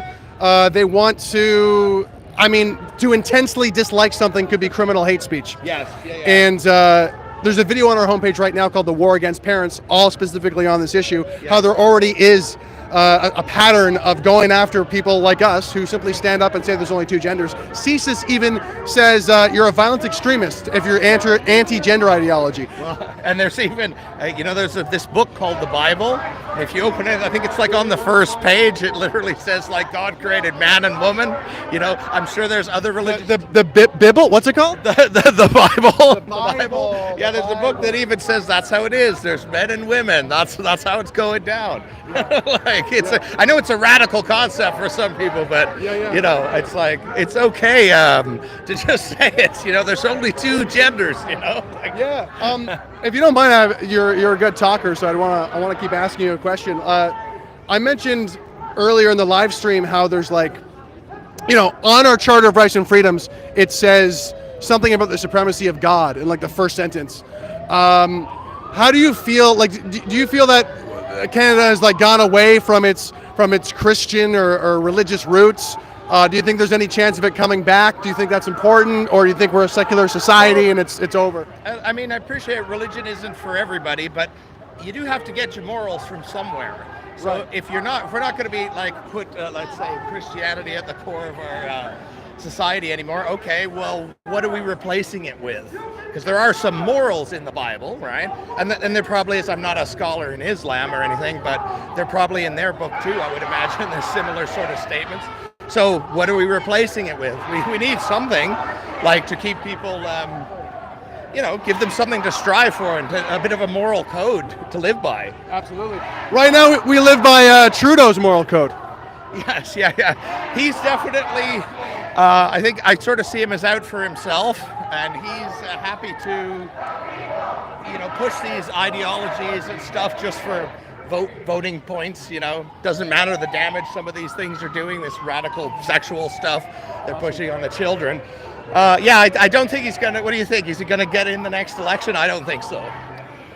I don't think he's going to get in, but I think they are going to run with him again because I think he has crazy name recognition. And if they were to retreat and get rid of Trudeau, I think it would show guilt. And then people would start to question his whole ideology. And his whole ideology, his false morality, holds up a lot of the bullshit that we see right now in the country. He just doesn't seem to be that popular. When I talk with even left-wing people who voted for him before, I've met quite a few who aren't so supportive of him anymore. It doesn't seem like he's polling too well, I think, either in the polls. So I'd be surprised if he gets in, but who knows? We still got a year to go, and you never know what's going to happen before. We could be in World War III by then, in which case he'd probably just get reelected by default or something like this. Yeah. For sure. Hey, thanks a lot for your time. I appreciate it, sir. Wycliffe? That's right, yep. Okay. You can check the videos on that website, Save Free Speech, and then you can find my YouTube channel. We'll check out your coverage of the day. Thank you. I just wanted to tell you something not on the thing. Okay.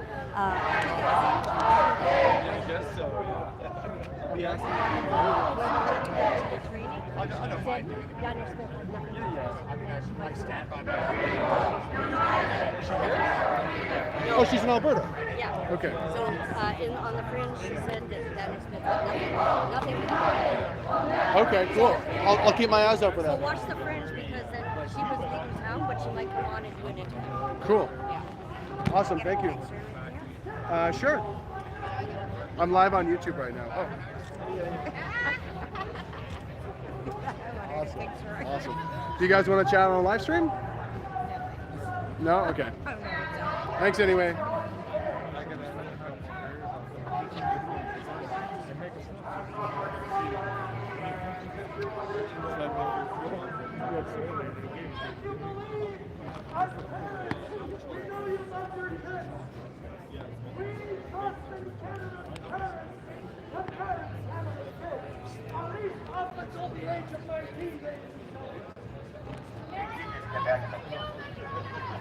I'm gonna give you an extra year.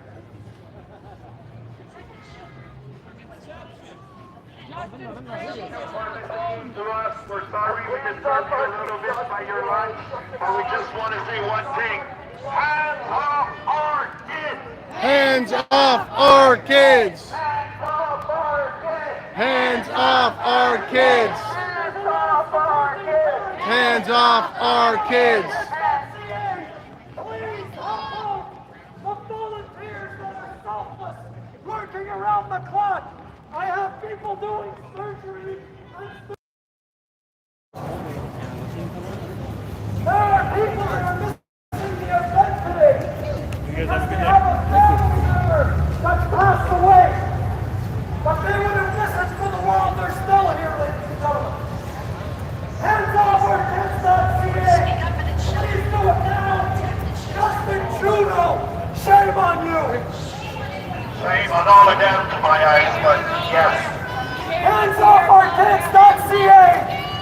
to register. We are new and not-for-profit organization. Please, we need your help. We're looking for volunteers.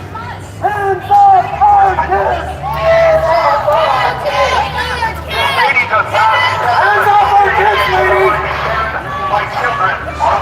That's Mr. Idiot to you! That's Mr. Idiot to you! Hands off our kids! Hands off our kids! Hands off our kids! Hands off our kids! Hands off our kids! Hands off our kids! Ladies and gentlemen, we are also on Facebook. Hands off our kids. We only have 3,000 because a lot of our groups were hijacked by government plants. Like that lady that called me an idiot. That's Mr. Idiot to you, lady. Woo! Hands off our kids on Facebook. Hands off our kids on Twitter. Hands off our kids.ca. Register, look at the website. You get to see some therapy too.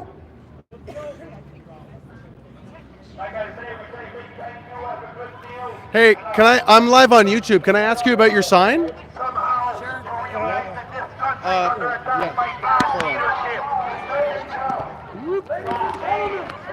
We can march at the same time. Those are my sons. That's Kane and Jake Altslager. One of them died on January 1st, 2021, and the other one died on July 29. Both of them died of fentanyl poison. Both of them had been in treatment for addiction. Both of them were back to work. Both of them were getting on with their life, and then they lost their jobs. The AA meetings were closed down. Any support for drug addicts was taken away. The medicine they were using was made illegal, and I couldn't get them out of the country for any more treatment. Justin Trudeau shut all of that down. Because they were unvaccinated. Because, well, we couldn't travel anyway at one point, vaccinated or not vaccinated. You weren't allowed to leave the country. And a medicine that cures addiction, Iboga, that Health Canada won't approve it. That cures addiction, so they don't want to use that here in Canada. Like anything that cures addiction isn't allowed to be used here in Canada. But no, I could have taken them to Mexico to a treatment center, but I couldn't get them out of the country. And they died one by one. And you know, this government that told me they were in this with me together, they lied. They weren't into this with me together. I never saw a sign of them. And when my boys died, I was allowed a half an hour viewing, no funeral. When the Queen's husband died, our Prime Minister and all his buddies flew to England and had a great big party. As a matter of fact, he got drunk and sang around the piano with no masks on. No masks. I'm really sorry for your loss. Jake had two little girls. One was only a year old when he died, and the other one wasn't even born. That's horrible. That is a topic that really doesn't get covered, which is the plague of drug addiction and how bad it got during lockdowns. And any of these people that were covering from addiction, this just took the legs right from under them.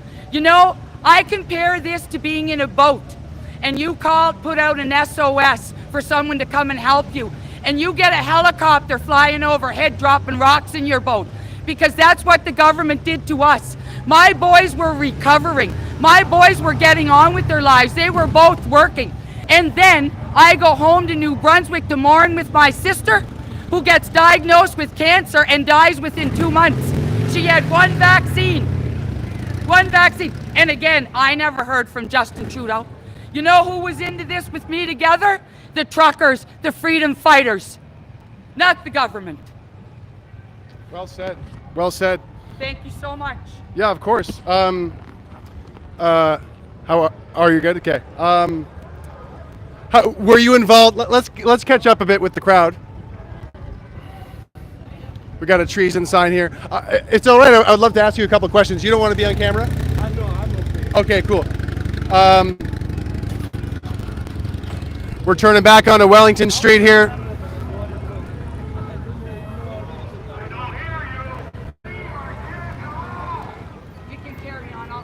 Yeah, no, I'll catch up with you in a second. Sure.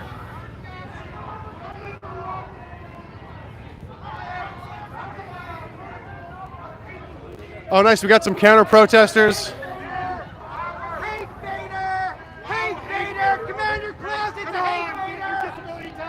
Hey, can I ask you guys a question?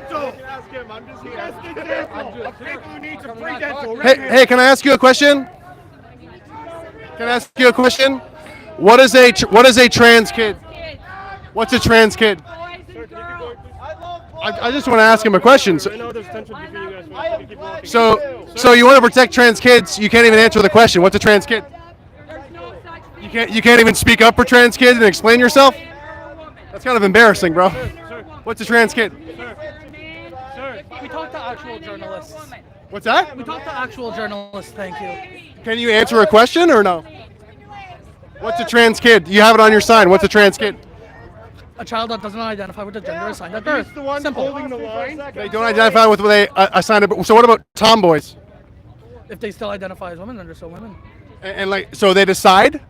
Gender is a social construct. People can decide it, yeah. Okay, so are they born a trans kid or do they decide to become a trans kid? It should be simple, right? But it's not. It's almost like it's too complex to impose these ideas upon children. God, you attended a church? I think we imposed some awful. Yeah, it's called man and woman. It's biological reality. You need to read that book again, my friend. Oh, is there 100 genders in the Bible? Did I miss a page? I think there was like 52 or something. I'm still waiting. Yeah, if you look in the Old Testament. To wait for the world to be populated before they eat the people on the ark. Yeah, I've been reading the Bible. Did you used to be a Christian, sir? Did you used to be Christian? Oh, I'm baptized Pentecost. Let's go verse for verse. All right. Okay. So let's talk about the children. Okay. Well. By your God, by bears. Well, no. Let's focus on what you got on your signs. What is a trans kid? Let's talk about that. What is a trans kid? Wait a minute. Let's talk about all the misogyny in that book. How about that? Let's talk about the controversy. Okay, sure. Yeah, let's go. Well, how about the misogyny with trans people, where trans women make a mockery of women? They literally dress up like women and say, "I'm a woman now." That's misogynistic as hell. Do you not think so? Oh, don't mock trans people. Sorry, trans people are mocking women. They make a mockery of what it is to be a woman. You guys believe that I could go? It's your belief that I could go into a women's change room with my cock out and say, "No, you have to respect me because I'm a woman." That's what you guys believe. That's happened plenty of times. Source? Absolutely. What is your inclusive shitter? Do you know Jessica Yaniv? Like your journal. Do you know Jessica Yaniv? You know, an inclusive shitter, an outhouse. It has been gender neutral since the dawn of time. I don't know what you're talking about, bro. The bathroom in your house is gender neutral. Do you know who Jessica Yaniv is? An outhouse. Jessica Yaniv tried to find people. Sir, that this will always be adversarial, right? This is not helpful. We're going to This is content. This is content. Okay. Yeah. All right. Fine. So, real quick, what's a trans kid? Trans kid is a child which identifies as transgender. So what if they identify one day and then change their mind? That is up to them completely. So they can decide at the drop of a hat. It's like a passing thought, basically. I could be a trans kid right now. Identify as a 12-year-old girl. No. Why not? Because but when kids do that, they say I identify as the opposite gender. Your age is pretty concrete. They're invalidating me. They're invalidating me. I've been invalidated. Did we learn anything? Did we learn anything? Oh man. I'm glad I got to see some counter protesters. You have a gender neutral bathroom in your house. That's a crazy argument, bro. That's a crazy argument.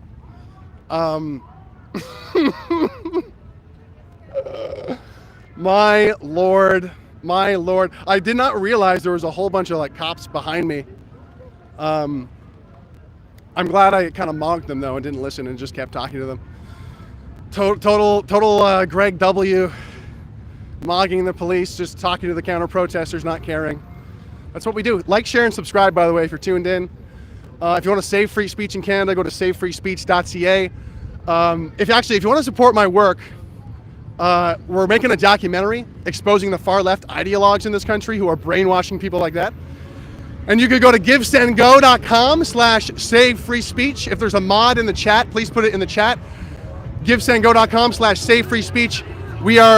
It's a documentary exposing the far left ideologues And yeah, if you want to support my work, send it all there. And I'm really sorry because I won't be able to even read super chats because it's only me today. I got no cameraman, I got no Igor keeping track of stuff. We're back on Parliament Hill. It's hot out, guys.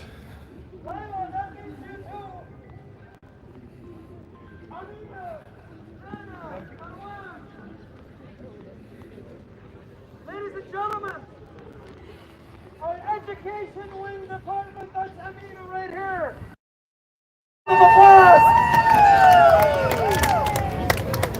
Layla is the one hiding over there. That lady is so powerful. She manages 3 provinces for us.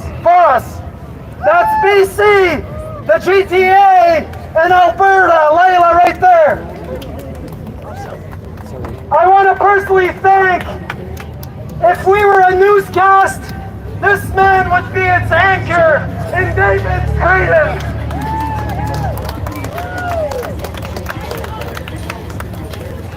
Now, if we were a church, then the head of that church would be Pastor Henry Hildebrand.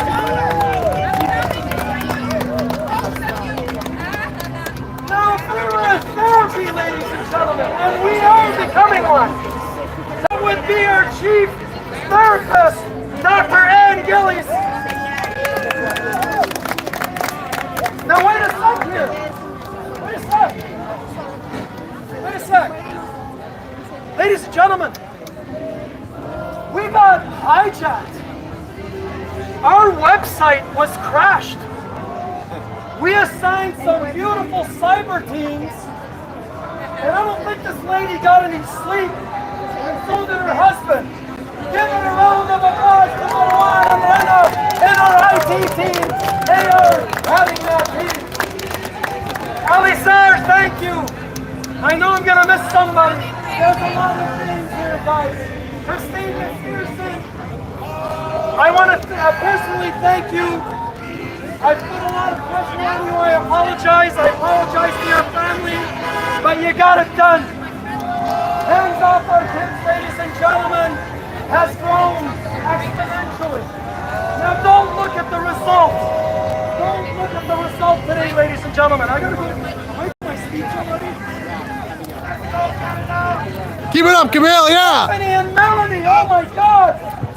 Those 2 are hidden soldiers. They're still doing their jobs in the security team. Before my of corrupt people that were supposed to list before my video comes out. I can't emphasize. And here.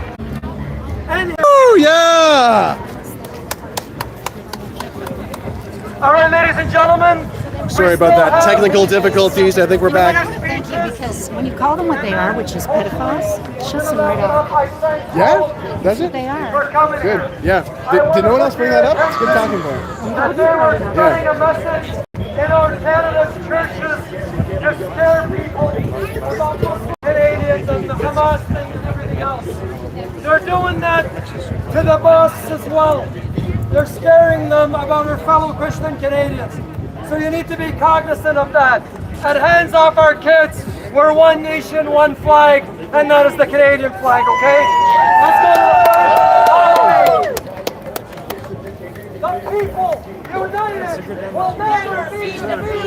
The people united will never be defeated. The people united will never be defeated.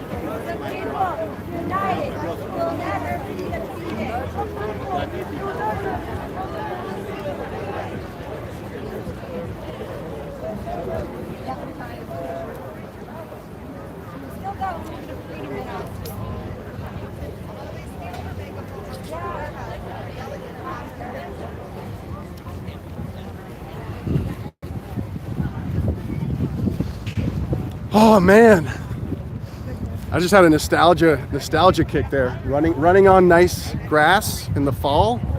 Reminds me of football, actually. That's crazy. Reminds me of high school.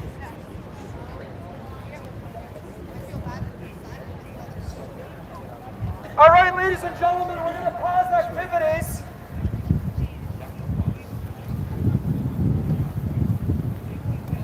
Hey, Greg, I'm Marty. Hey Marty, I'm live on YouTube right now. Do you want to chat? Good to meet you. Sure, why not? All right, let me just plug in a couple of these microphones. How's the stream? Is it flowing right? I had some trouble just a moment ago, but knock on wood, I think we're back. We're so back. Maybe when you were in the buildings it was going bad? It was actually once I got back to Parliament Hill, but you never know. It's all being blocked. Who knows? Let's get you with That's my conspiratorial crazy side coming out. Oh, whoops. Can you hold this clump of cords here for a second? Sure. Thank you.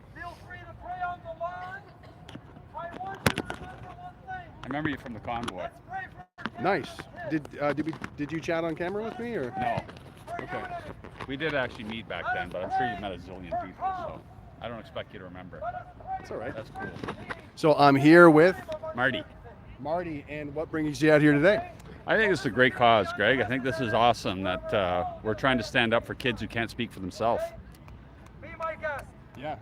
You got your sign, Leave the Kids Alone. How long have you been following this issue? Well, I'm kind of an old geezer, right? So, I mean, probably right from the very beginning. I remember, I guess, I think back to, remember the Rocky Horror Picture Show? I don't know if you're old enough to remember that one. I know that one, yeah. It's a cult classic, yeah. Tim Curry, remember he came out as a transsexual, and that was kind of a big deal. I guess I was maybe in my 20s then, right. And that was hardly ever spoken of then. And, now it's kind of like a routine word, it's really completely changed. So I guess right from the very beginning. Did you hear that recently CSIS, our Canadian intelligence agency, might consider you a violent extremist for being, quote, anti-gender, so countering this gender ideology being taught in schools? Have you heard about that? I don't really get too caught up in all these buzzwords and labels, Greg. I mean, I could sit here and accuse them of a whole bunch of stuff too. So not really. I don't pay a lot of attention. It's kind of like water off a duck's back, Go ahead, label me, go for it, If you want to do your database, go for it. I mean, eventually, if they want to push that issue, and I mean, what are they going to do with that? And what's that really going to mean? So short answer, no. I don't really get too excited about that. It's an intimidation tactic, right, Greg? Just to kind of make you feel like there's something wrong with you, or that you're a crook, or, try to control your speech. So no dice. Yeah. So you're not intimidated by getting called any names then? I think that's just a way to shut you up, and try to make you lay down.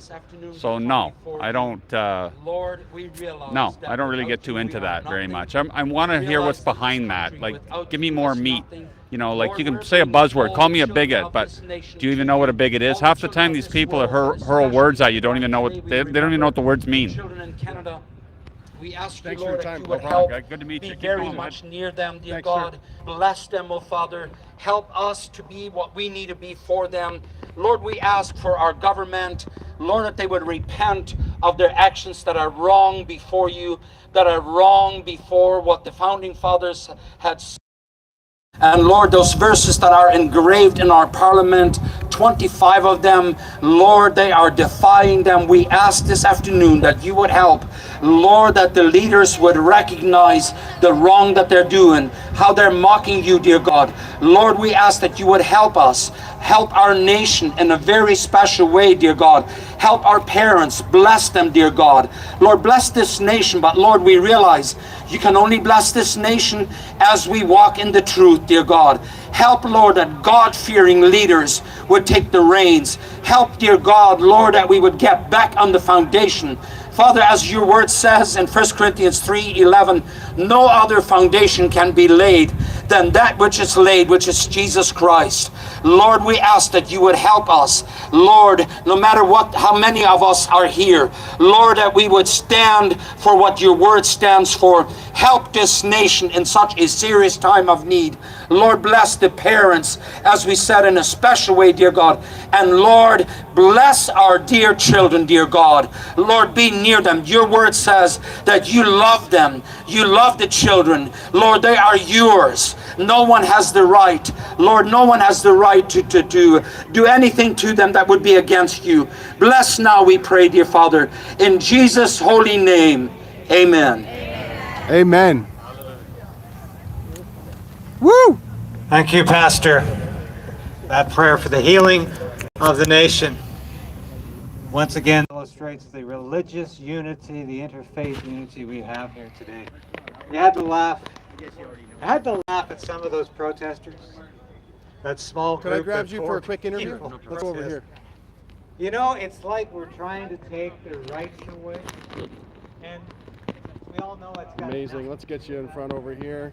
Quality under the law Further away. exists. How you doing? Very good. Yourself? I'm doing well. I'm doing well. How do you feel about the energy today, the turnout today, and this demonstration so far? Well, I think a lot more people should have been here. A lot more people were here last year. But I think because of what is happening all over the world, a lot of people are afraid. A lot of people maybe don't want to show up, don't want to be seen. But I don't think it lessens the message that we actually have for this whole country is they must back off and not do what they're doing to our children because they're helpless.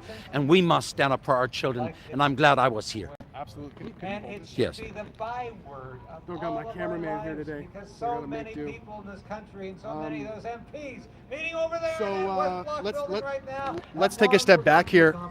Recently, you paid off your fine that was like almost $250,000. Is that right? That's correct. In total, we paid the last, it was $339,000 that we paid in total for having the church services. In terms of like the justice or getting the recognition of how obscene that is in a country that reads the supremacy of God and our Charter and Rights of Freedoms, do you feel like there's been any justice here? Are you seeking justice based on this, like being a pastor being fined over $300,000?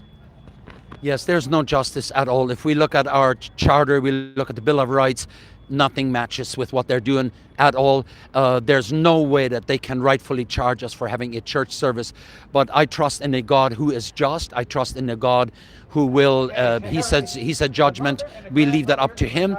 God knows what they're doing, but I know it's very, very wrong. We tried to get justice, and none of the Supreme Courts would hear our justices would hear our case.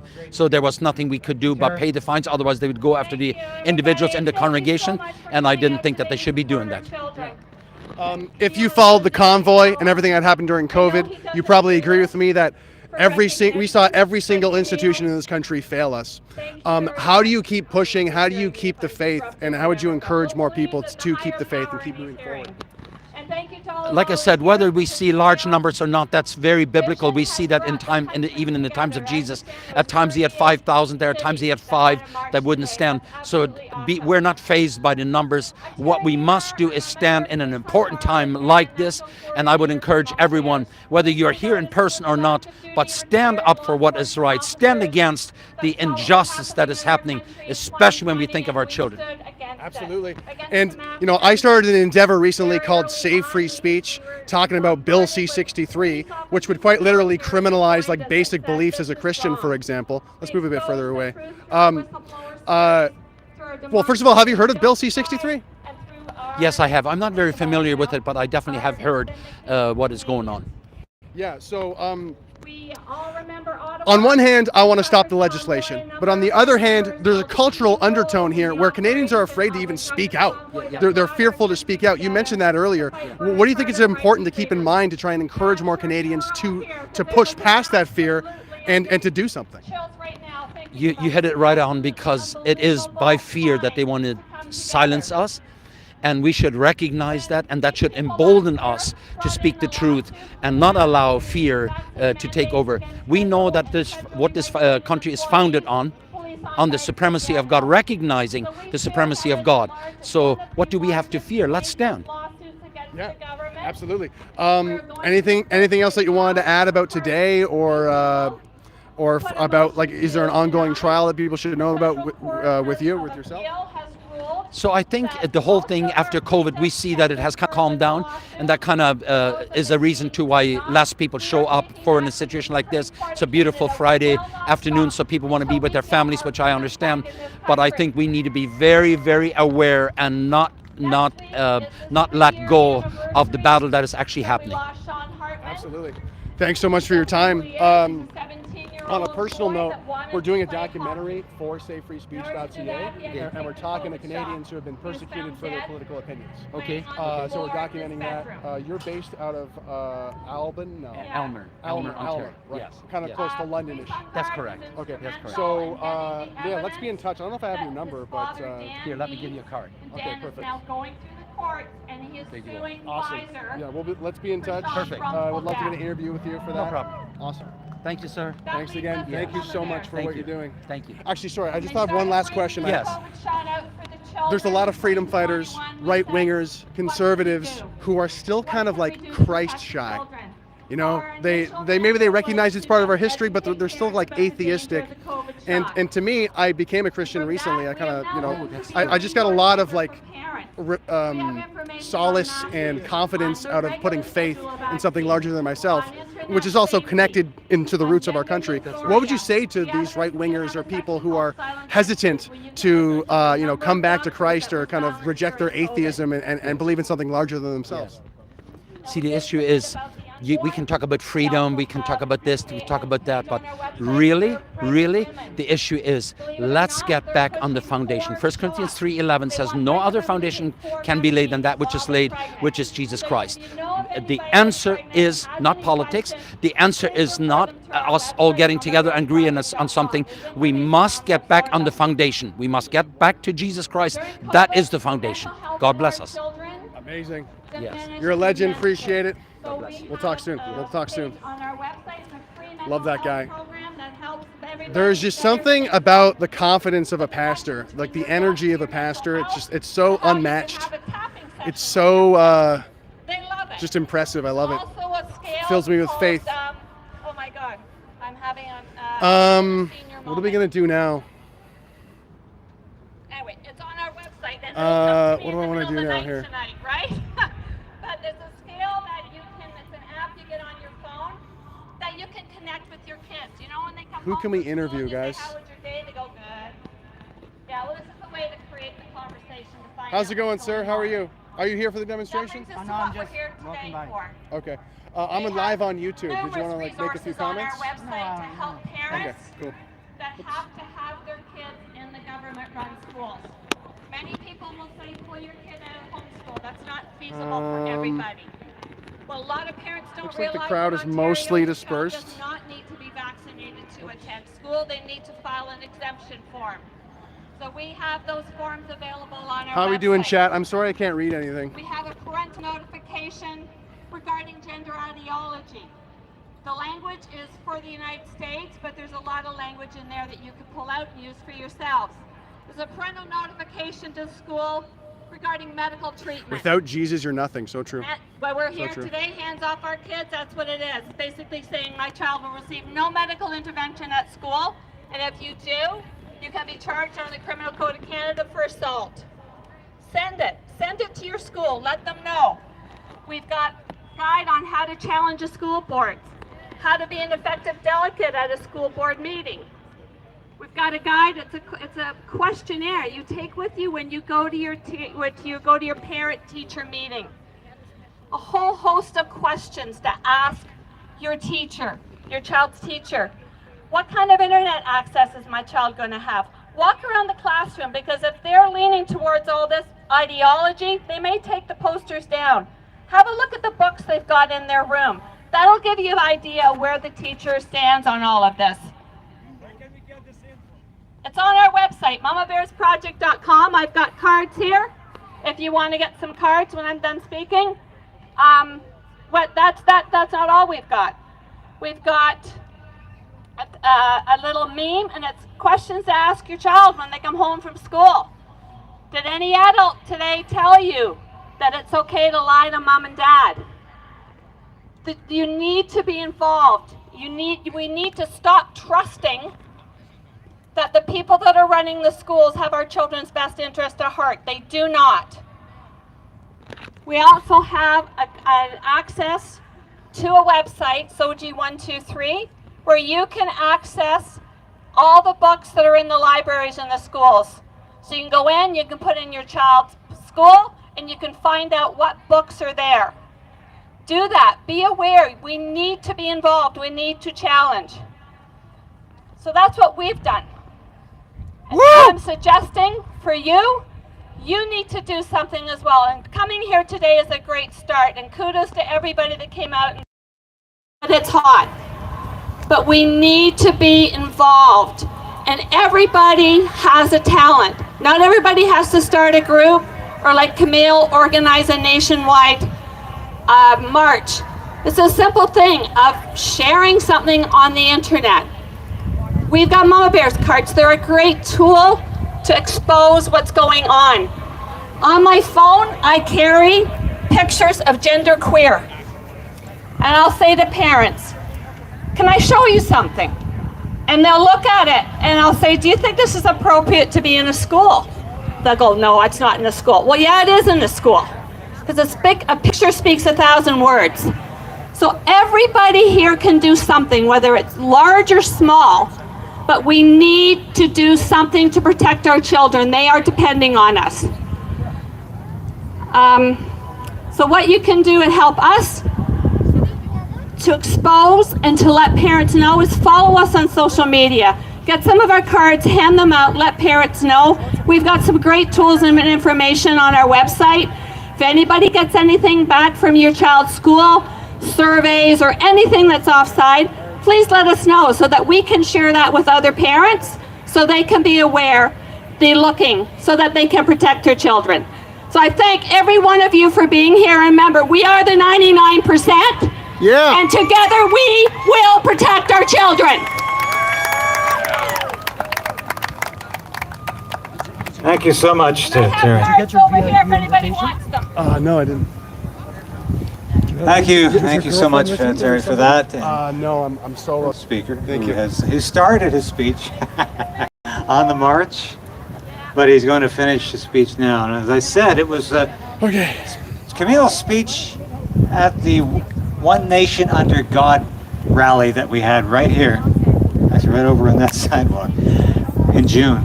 That really confirmed for me that this man is a true blue Canadian who believes in the history and heritage of this nation as fervently as any Canadian can. And he's always impressed me with his words, with his idealism, and with his authority. And I tell you, it's not easy organizing an event in Ottawa, but it's that much more difficult organizing 38 events across Canada, even when you away. And I've been involved with a lot of causes you might describe as social conservative. And I've been involved with a lot of people who don't seem to remember that the end Would you game like to do a quick interview? Success, meeting your We'll objective. just walk over here a bit further away from the speakers. Getting the job done. This is what we Actually, learned to maybe do in let's the sneak over military. there. These are good rules to live by. Get the job done. That's something Camille does effectively. Because I've worked with lots of other folks over the years. Could I get you to do a big favor for me? Organize your potty detail. Just hold on to that. Oh yeah. Camille You gotta sort this out. has a knack of organization. His organization skills, his leadership So yeah, I'm skills recording are with so two evident. cameras. One of them's live. The other one is. There's so much Hello, Anne. How are you doing? I'm sorry, dear. We don't have 10,000 people here today. Oh, yeah. I'm good. I'm good. Good to see you. Yeah, Accelerated and happy. it's good. Because I'm proud of the man who's done this work, and I'm proud to be here again this year, supporting him. Because the one thing Camille never gives us is the time of choice in fighting, griping, not fighting. Alrighty, let's get you standing right here, and if you could hold that. I can do that. That's amazing. Tell me who you're with. I My name's Greg Wycliffe, and I'm an independent. I have my own YouTube channel. I got about 20,000 subscribers. I interviewed over 300 people on camera at the trucker convoy. Awesome. Oh, yes. I was here for 3 weeks. It was just amazing. Amazing. Best time ever. So if you could, I might go down like this. Could you? So if you could state your name and. Right. Hi, I'm Dr. Ann Gillies, and I have an organization called Restoring the Mosaic. So it's restoringthemosaic.ca. You can check me out there.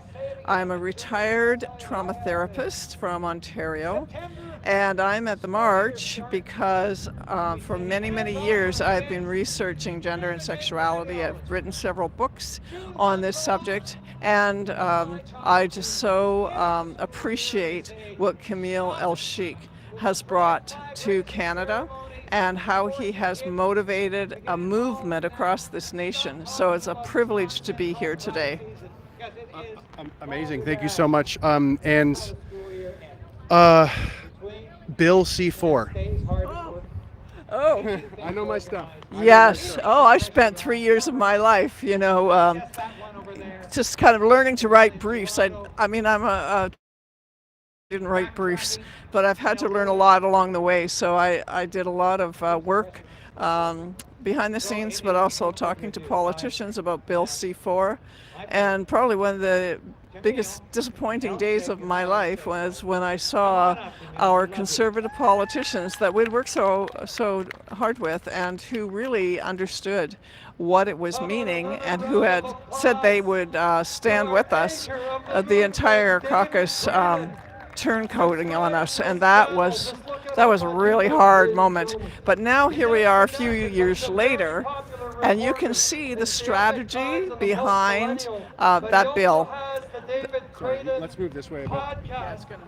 I think he's at 29,700. And then go a bit further this way. Should be a little bit better. Sure. You just jump off to wherever you were. We were talking about Bill C4, and you were saying the is really disappointing on that bill. Is that what you said? Yeah. Yes, and so what I was saying about the Conservative Party itself, and there were about 69 Conservative MPs who actually were standing with us in opposition to that bill, and were going to vote against that bill when it came up, and it came up suddenly, so I want to give them that. But unfortunately, even if one of them had stood, then it would have given more time and perhaps changed the effect of Bill C4. But now, at this point in time in our history, we can see exactly why Bill C4 was so strategic and why it was presented and why it was passed. Because Bill C4 prevents therapists, pastors, anyone, any in helping professions, actually helping young people or adults who are questioning their identity, sexual identity, gender identity, and want more information, or those who have possibly transitioned and now want help to detransition. And Bill C4 ties therapists' hands behind their backs. It's done a great job in doing that. Bill C4 isn't about protecting a minority. It is about preventing a minority from getting the help they need with past events, with traumatic events, and with detransitioning. So, yeah, Bill C4 had my heart for a long time. And we're moving past that, but we can see how strategic it was in our government and how it has shut down all dialogue with these precious individuals. Say, what do you think about the sort of lie that they told that made so many conservatives cave? Because they basically said, we're going to end conversion therapy, and it conjures all these images of electroshocking kids, which is an ancient technique, if I'm not mistaken. I mean, what was it like to see that lie be proliferated and misrepresent the bill, and then see all these conservatives cave to this obvious lie? Well, I credit Dr. Chris Wells and Justice Minister Lamenti, that's funny. Anyways, Lamenti with propagating those lies, because that is just exactly what happened. Electroshock therapy has not been used to treat, it was used by some psychiatrists, years and years ago to treat homosexual men or women who want to be homosexual. but it wasn't used extensively. And it's been outlawed, it's been banned probably for 40 years in Canada. But that's all they have to go on. You know, they just bring stuff that is irrelevant and they present it as though this is happening. It's like Christopher Wells, I think it was Edmonton, said that that pastors are praying in their basements, in church basements, where we're praying the gay away out of people. Well, I've been in a lot of church basements. Most of those have been for potlucks. But anyways, I haven't seen one that's been praying the gay away. And am I saying that never ever happened? No. Sure. Perhaps it did once or twice. I'm not sure. But I'm telling you, it's not happening. Currently, it hasn't been happening for decades. And, you know, the reality is the lies that they spun can is because it's pushed by our mainstream media, just like all of the other lies that we hear almost every day. And so people are so confused and they don't know the facts because they are never given the facts. And then when we present facts, they're like, well, that's not what I've heard on mainstream media, so we don't believe you. So it's an uphill battle. Absolutely.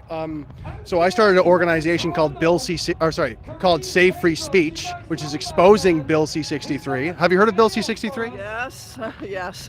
No, I haven't kept up too much with that, but I know how atrocious it is. And I think we just need, there's so much we have to keep on top of politically because the Liberal government is consistently throwing policies and bills out and shoving them under the table, so to speak. Yeah. Fix that for you like that. Okay. Yeah. No, stay on top of it politically. Yeah. Yeah. And because, you know, the real issue is they want to shut down people like us, everyday Canadians. They want to stop us from talking, basically. They want to stop anything that would speak truth in the marketplace. And just what you're hearing in the background, like Camille sharing what's happening at the Million March for Children. All of that will be stopped. We won't be able to have a rally. We won't be able to say anything that isn't government legislated, basically. So yeah, we need to fight. We need to sign the petitions, and we need to start speaking out. Absolutely. Find out more at savefreespeech.ca. But the other thing I was going to mention is just the cultural element. So many Canadians are afraid. And on top of that, you have CSIS, who says you might be a violent extremist for being here. Have you heard this? Oh yeah. Oh yes. People like me are violent extremists. I've heard it all. A homophobe, transphobe, bigot, all those things. You know, we have to rise up. I believe that courage breeds courage.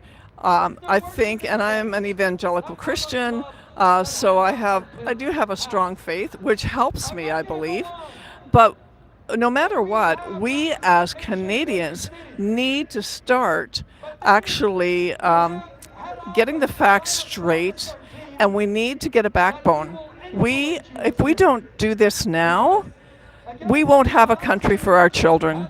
We will have a regime. In fact, it's almost there. And if we do not come to the table and speak up, we have to put our fears aside. And, you know, I mean, we don't know where things will lead for speaking up. I mean, I counted the cost of that many years ago, actually, when I published Closing the Floodgates on Gender and Sexuality. And I said to my husband, you know, everything I've written here is absolutely research. It's total truth. But I bet I could go to jail for writing this someday.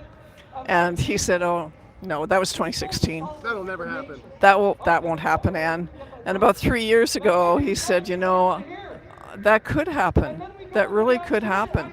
Do we want that? Of course not. But are our children worth it?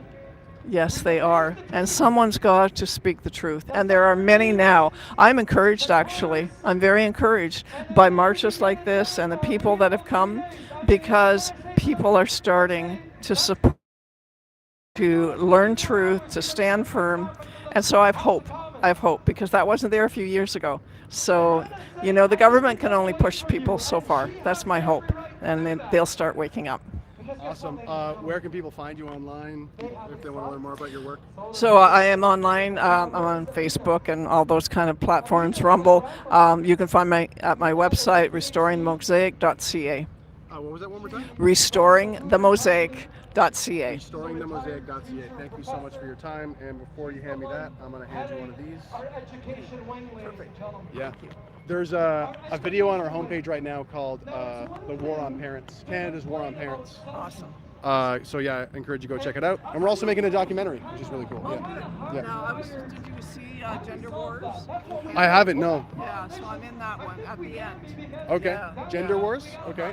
So Gender Wars in Canada. Oh, okay. Thank you so much for your time. I'll let you guys.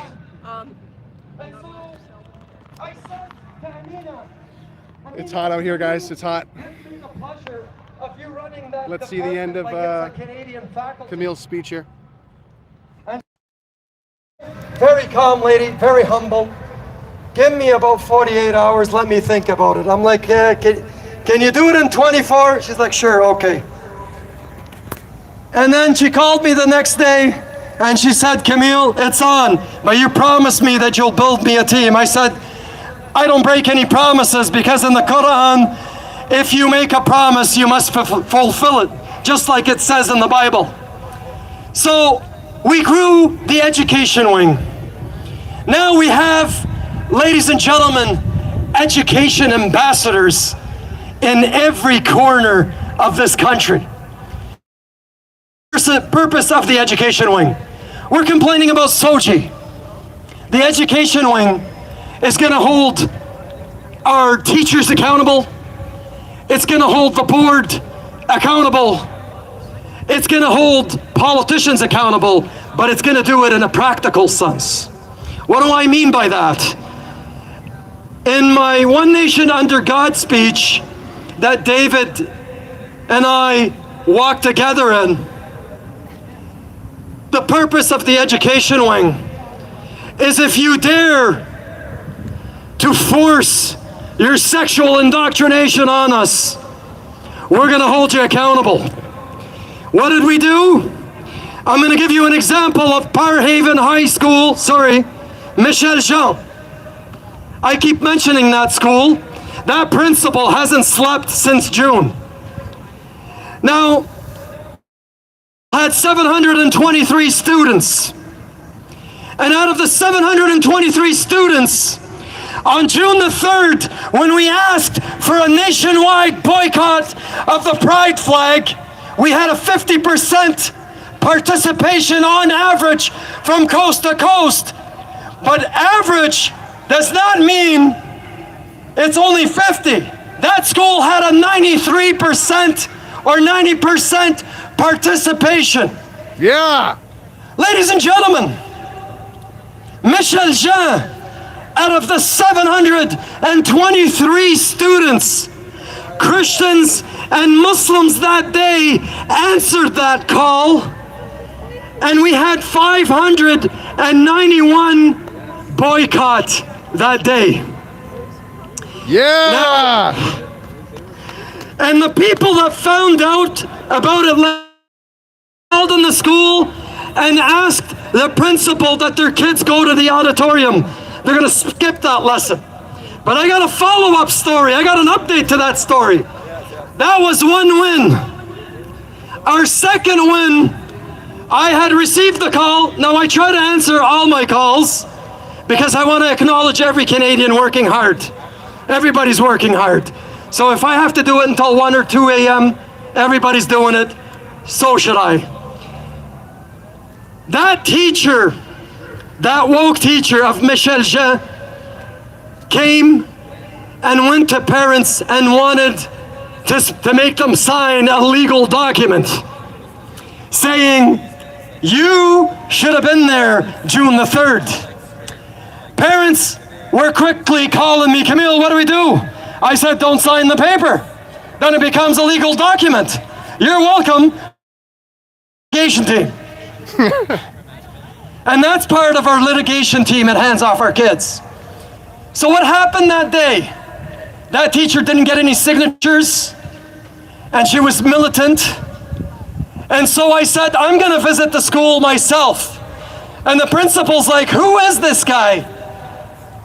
And so, with the help of David and our good friends in the UK, Jim Ferguson, and our good friends in the US, and our good friends in Iraq and the Middle East, that teacher got very famous, but she didn't know why.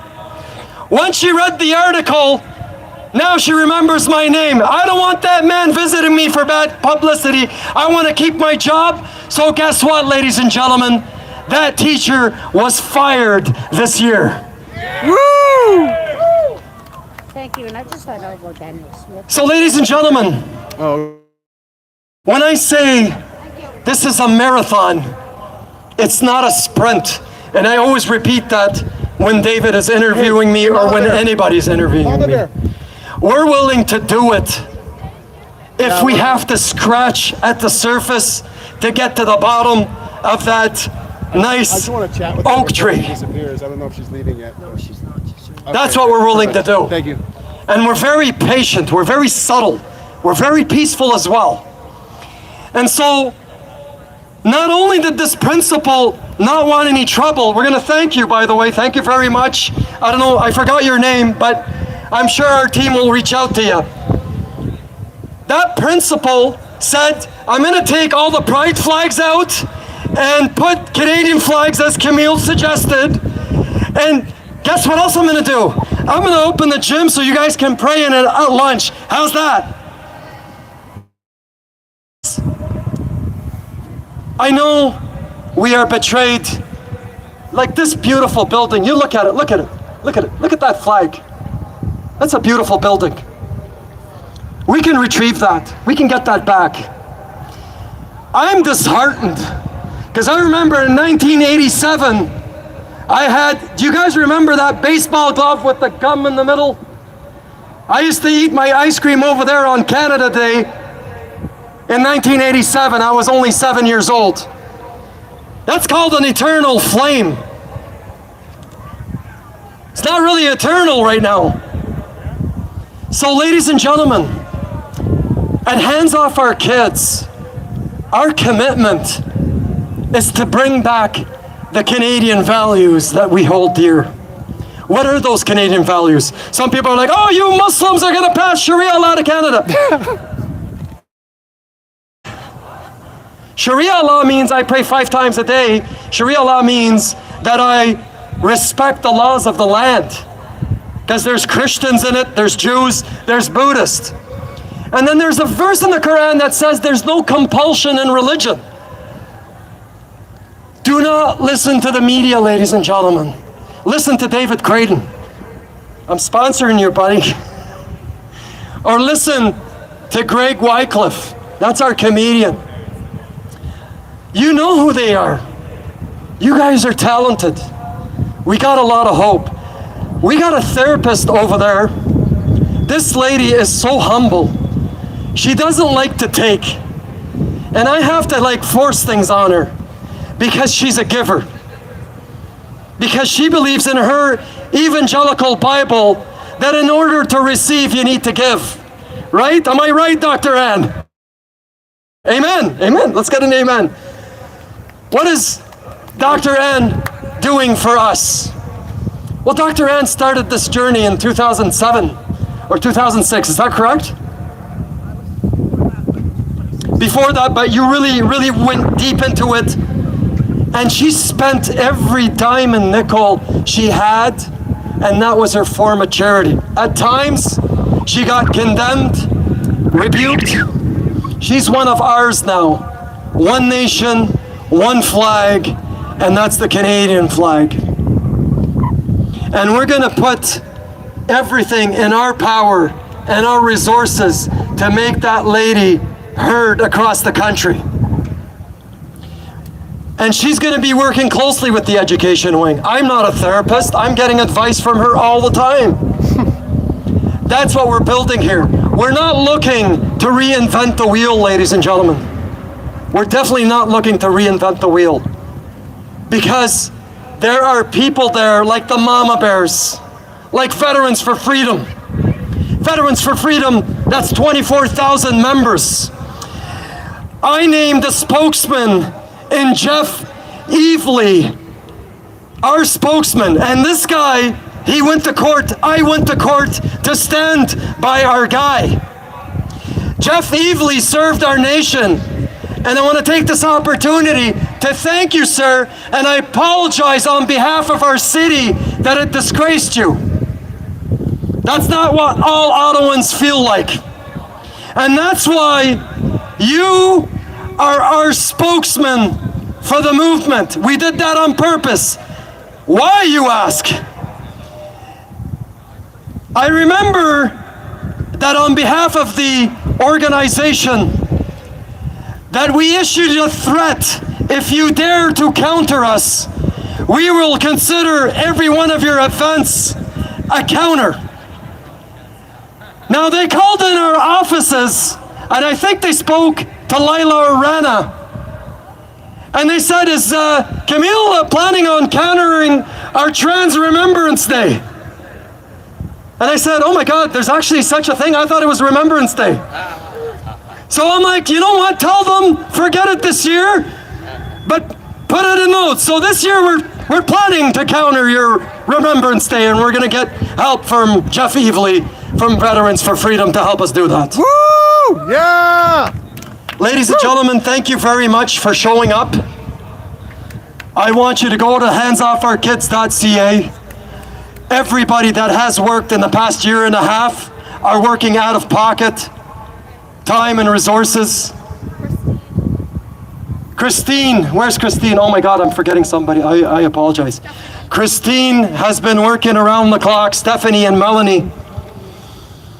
And you know what? I'm definitely gonna miss somebody. I'm really gonna miss somebody here. And our security. But Christine, Camille, I've been chasing you for about a year, 5 months ago. So when I meet somebody, I meet a passionate mother or grandmother that's been after me for a year, and they're willing to wait. And I start the conversation with a sorry, what do you got for me? And that lady, for the past 5 months, she's tough. She's very tough. And that's the kind of people we're attracting in this organization, ladies and gentlemen. And we're attracting more. Campaign Life, we're working very closely with them. We got a representative there. We're very close with Campaign Life. We're not looking to reinvent the wheel. Campaign Life, you're talking about abortion. We're not going to open that wing. You be that wing. Yeah. That's how we achieve one nation, under God, one country, one flag. Now, ladies and gentlemen, I thank you for coming today. I'm not going to read out of this. I'm just winging it. I want to thank all the people that traveled from far places. TRT from Turkey. Hello. How you doing? You done? You done, right? Yes.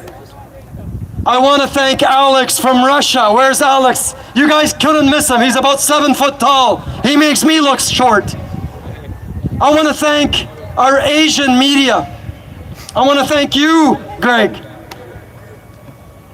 You know, that's what this movement is attracting. So go to handsoffourkids.ca. Please sign the petition. I'm looking to insulate every one of our headquarters and our representatives. Because guys, this is a marathon, it's not a sprint. God keep our land glorious and free. Take care of yourselves and each other. Thank you. Woo!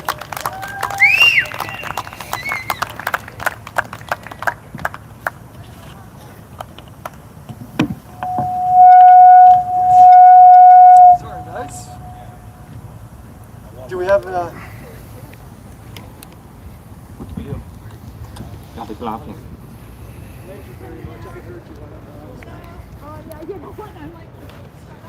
All right, guys, we're going to do one more interview on this live, then we're going to wrap it up. Thanks for your patience. It's really hot out here, man. Great speech there. Hey, thanks. I'm alive on. Do you have a card? I do. Yeah, Maybe of I course. could, Yep. I'd like to look you up. For sure. Did you want to be? Can I chat with you? I'm live on YouTube right now. Well, for a second, I got to take off pretty quick here, but Okay, sure. I'm from Campaign Life Coalition, National Pro-Life Group in Canada. Nice. Just a sec.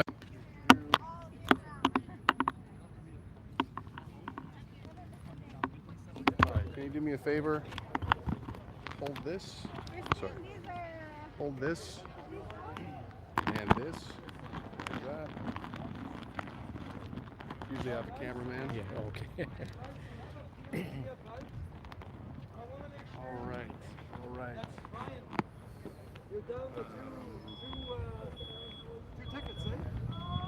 Amazing. All right. And I am here with, what's your name, sir? Chris Murawski from Campaign Life Coalition. We're Canada's national pro-life group.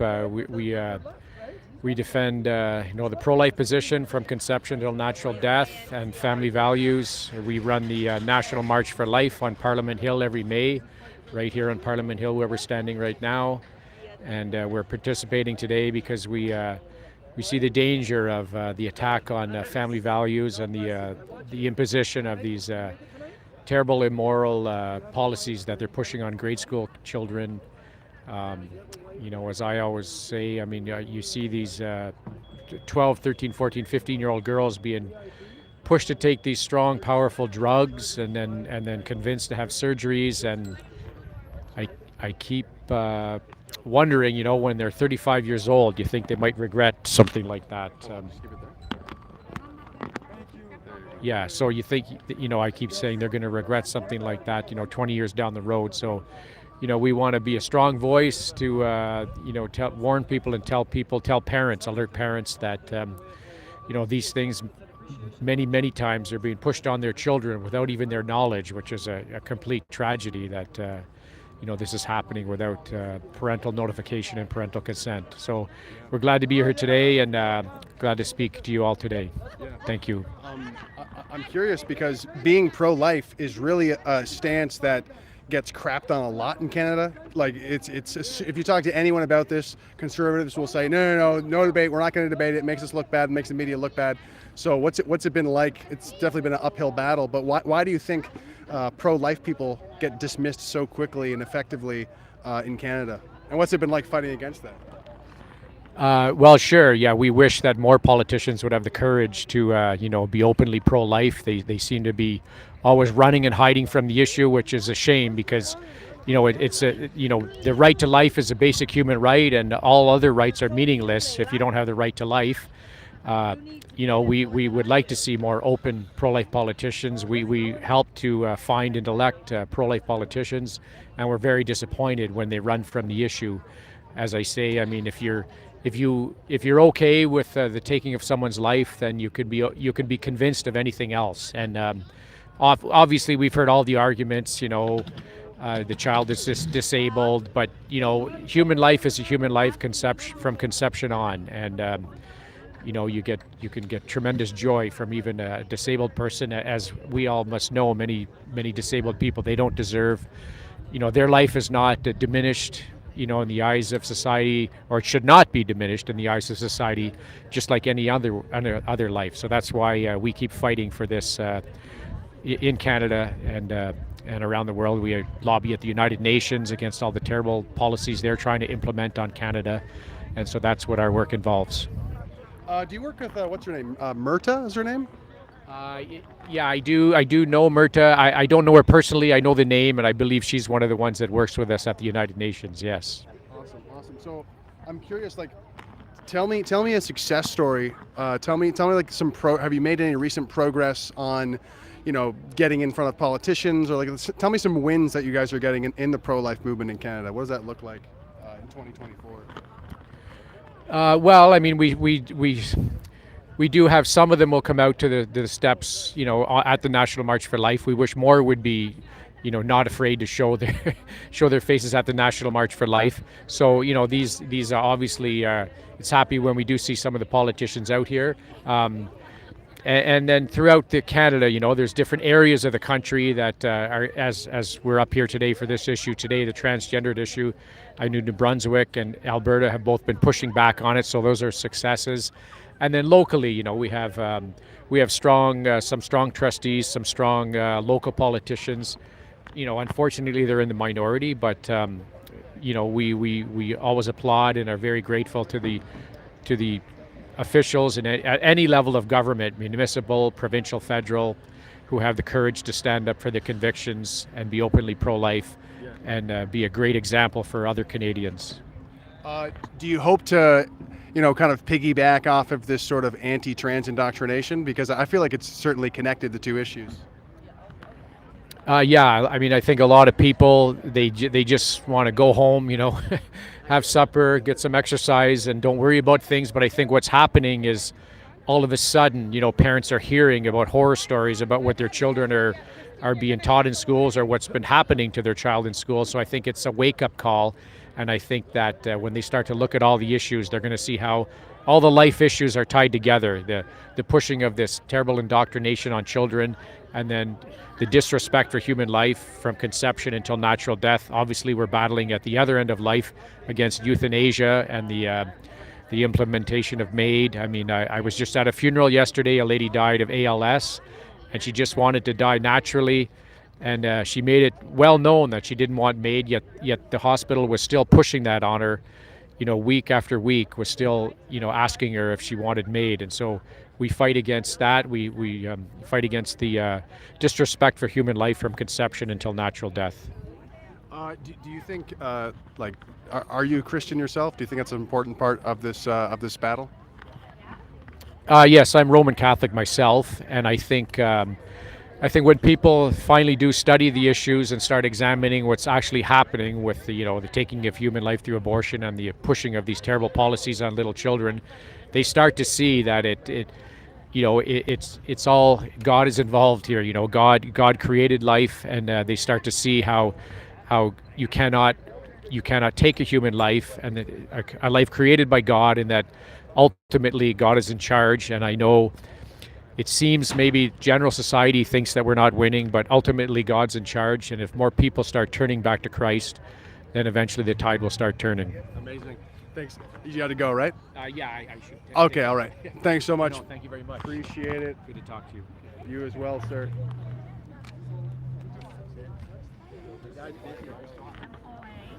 Hey, sorry to interrupt, Miss Mother Bear. Could I get an interview with you by chance?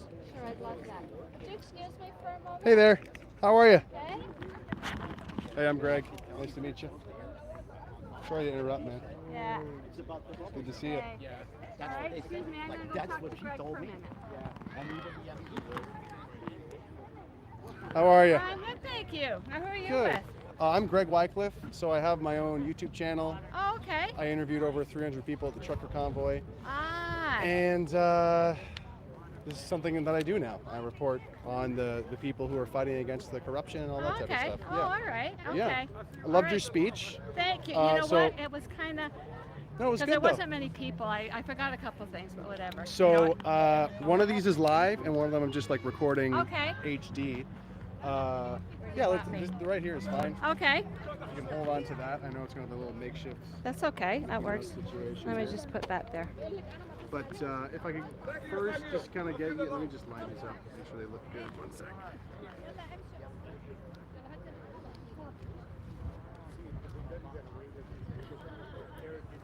This is my first time doing the 2-camera rig. Oh, okay. Well, you're good. Listen, when I started Mama Bears, I didn't know the difference between an upload and a download. I was like, good God, what am I supposed to do? Can I see your shirt real quick? Sure. Awesome.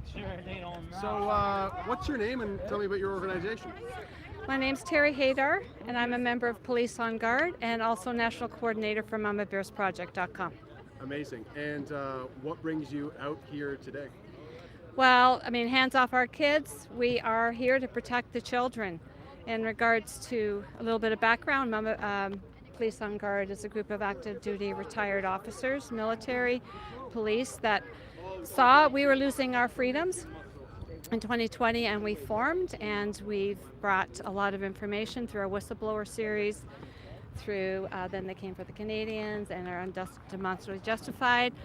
And when we saw what was happening with the children, when they were rolling out the vaccines in 2021, we thought, what can we do? So we started Mama Bears Project. And originally our mission was to educate parents about the danger of the COVID shot. And for the most part, that ship has sailed, and we thought, now what do we do? So we're now a resource center for parents. We have information on the regular schedule of vaccines, on masking, internet safety, gender dysphoria. Yeah. So, have you heard of Bill C-63? Yes, absolutely. And they say, Arif Farani says, this is going to protect kids online. What are your thoughts on that? Well, you know what? My idea of all of this stuff is it's corrupt, and it's what's the word I'm looking for?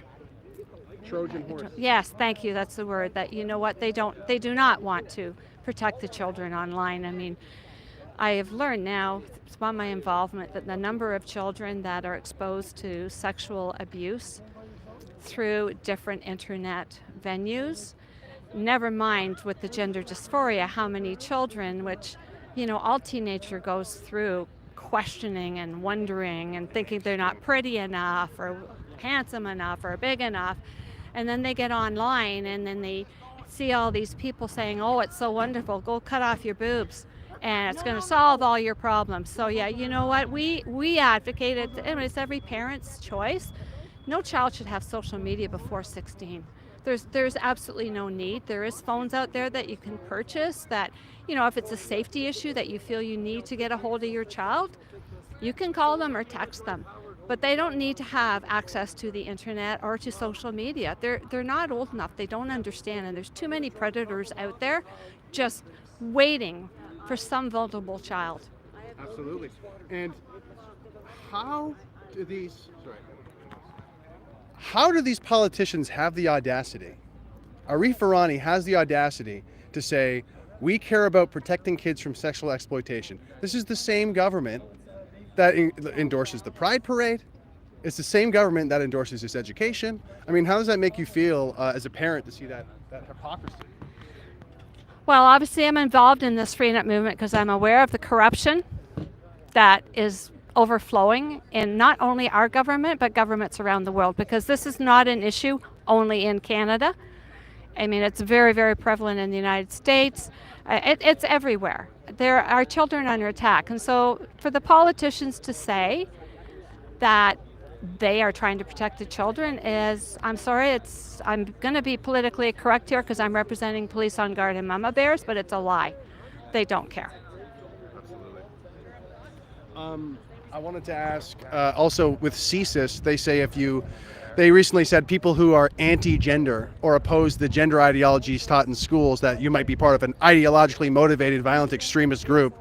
I mean, how does it make you feel to know that our intelligence agency is endorsing, rubber stamping this idea that the people here, that yourself, a mama bear, might be a violent extremist?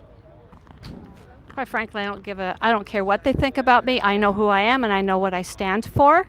And I mean, I'm standing here right now. When I come to these rallies, I have mobility issues. I walk with a cane. And please explain to me how I am a threat when all I want to do is keep children away from sexual identity, sexual exposure when they're children, because they don't need to know anything about this. And people will say, well, you know, you're anti-gay. Well, no, you know what? I'm not. I don't care what two consenting adults do. Carry on, right? It's none of my business, but just leave the children alone. And this isn't about gay rights. They've already won in court. The gays have their rights. This is not about gay rights. That's why there's a group called Gays Against Groomers.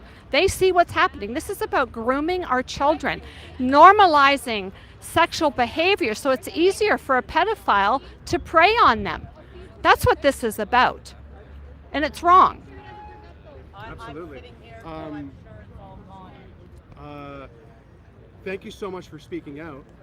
What would you say to people, or like do you have any comments on just like the culture of fear? People are so afraid to speak out, to even simply say a man is a man, a woman's a woman. I'm sorry, I didn't mean. You know, I have a hard time with that because I've always been a very outspoken person, and when I see something wrong, I speak up. But we can't stand back. We have to stop trusting that these institutions have our best interests of heart of our children, because they simply do not. You can't wait for somebody else to do something. You're a parent, you're a grandparent, you need to do something to protect your children. On our website, we have a number of tools to help parents to know what's going on in their schools. I carry on my phone a picture of genderqueer, and I'll simply say to parents, can you have a look at this? And they'll look at it, and it's pornography. There's no other way to describe it. It's cartoons, but it's pornography. I'll say this is in most of the schools in Canada, and then they won't believe you. And so, I mean, we have on our website the link to the resource where you can go in and you can see it, and you can see, go to your child's school, put in your child's school, and you'll see whether that particular book is in the library. But he's listed all the pornography books that are in the school libraries. Parents don't know. It's on purpose. Parents are busy. They don't have time, and they trust, because when we went to school, we weren't exposed to this. We need to stop trusting. On our website, we have a number of tools, very good, how to have an effective meeting with your child's teacher, questions to ask. Where will my child have access to the internet? What filters are on the computer? What will they be able to access? Will there be any boys in the girls' washrooms? Will there be any third parties coming in? That now has changed because there's a directive in Ontario for any third party that's presenting in the schools. The parents are to be notified, but that's not in every province. So just a whole host of questions that parents would probably not think of to ask, but we need to be involved, and we need to ask the questions, and we need to ask our children when they come home every day. Did any adult tell you it's okay to lie to us? We would never have thought, I would never have thought of that when my children were in school, but that's what's happening in the schools. So we need to be involved, and I encourage all people to go to our website, look at the tools that we have. If anybody has a tool that they think they would like to share with others, please let us know so that we can share it with other people, because that's how we are going to protect our children. Amazing. I just want to ask if there's someone watching and they want to get involved, maybe to give them two options, like a little baby step of what they could do, or maybe even like a larger step to get involved, like two things that they could do to get involved. Sure. I mean, it's very simple. I carry the Mama Bears cards with me everywhere. And when I see anybody at the grocery store, anywhere, with a child, as Canadians, we are so polite. I walk up and I say, excuse me, I see you have a little child. I hand them the card. I say, here's a website with resources for parents. Sometimes that starts a conversation, sometimes it doesn't. It's a very simple thing. And since in 3 years, I've had one mother say, no, thank you. She was masked up and her child was masked up. So there you go. It's a very, I don't have it on me here, but it looks just like this. It's very pretty, it's pink, it's not threatening.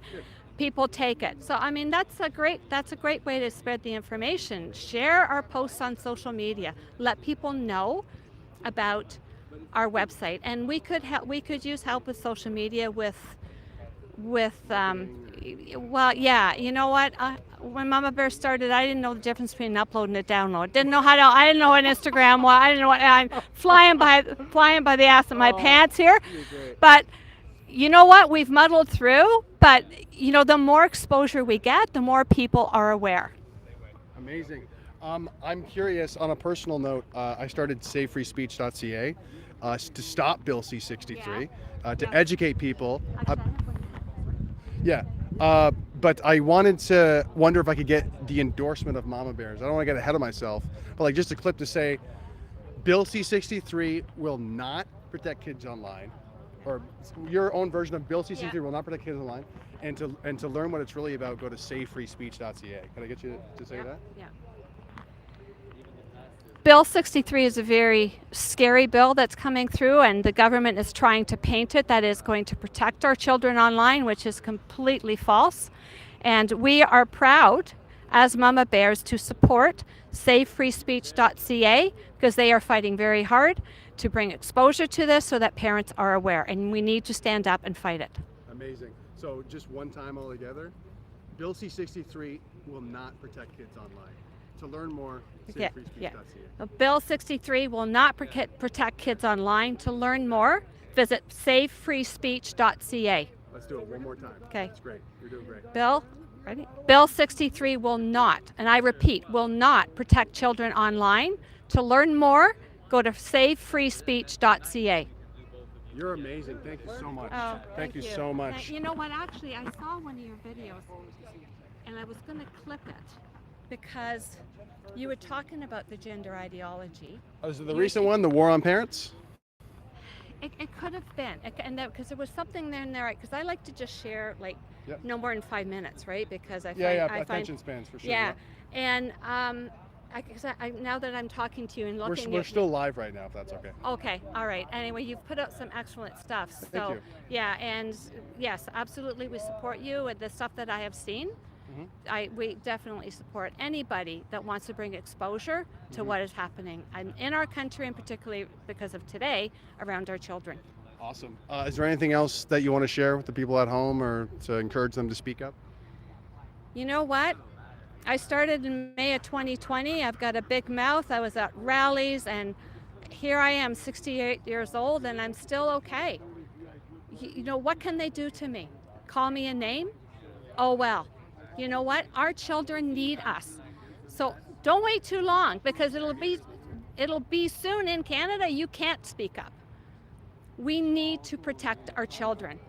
Don't wait, think somebody else is going to do it. Collectively, we can do this together. Awesome. Do you want to comment on the Conservative Party? No? No. No? Okay, fair enough. No. Fair enough. Thanks so much. Let's chat in a bit. I'm just going to wrap up this. Yeah, no, only because Police on Guard is... Oh, okay. All right, enough said. All right, they're apolitical. Guys, thanks so much for tuning in to the live stream. That was it. Million March for Kids wasn't quite a million, but it was a lot of strong-willed people with conviction who are standing up for what they believe in. And I mentioned it earlier, but you know, people are going to laugh at us. Of course, oh, it wasn't a million. It wasn't. But we're on the right side of history. We're the people who represent man and woman. You know, so it's important that these people come out and lead the way. Because at first it's always going to be, oh, these people are crazy, but you know, people are taking notice. People are taking notice, and it has to start with something. It has to start with something. Thanks so much for tuning in. If you want to support my work, we're doing a documentary to fight back against the far left ideologues in that building and who pay the other far left ideologues in this country. And you can go to givesendgo.com/savefreespeech. givesendgo.com/savefreespeech. Send a donation there. You'll be supporting our upcoming documentary to expose these far left ideologues and to fight back really to defend these Canadians who we saw today, and to defend Canadians who were persecuted during the convoy, and to really fight for what this country is truly about, which is defending our freedoms and defending, honoring what our country really means. Thanks so much for tuning in. We're going to wrap it up here. Love you guys, and we'll talk to you soon as always.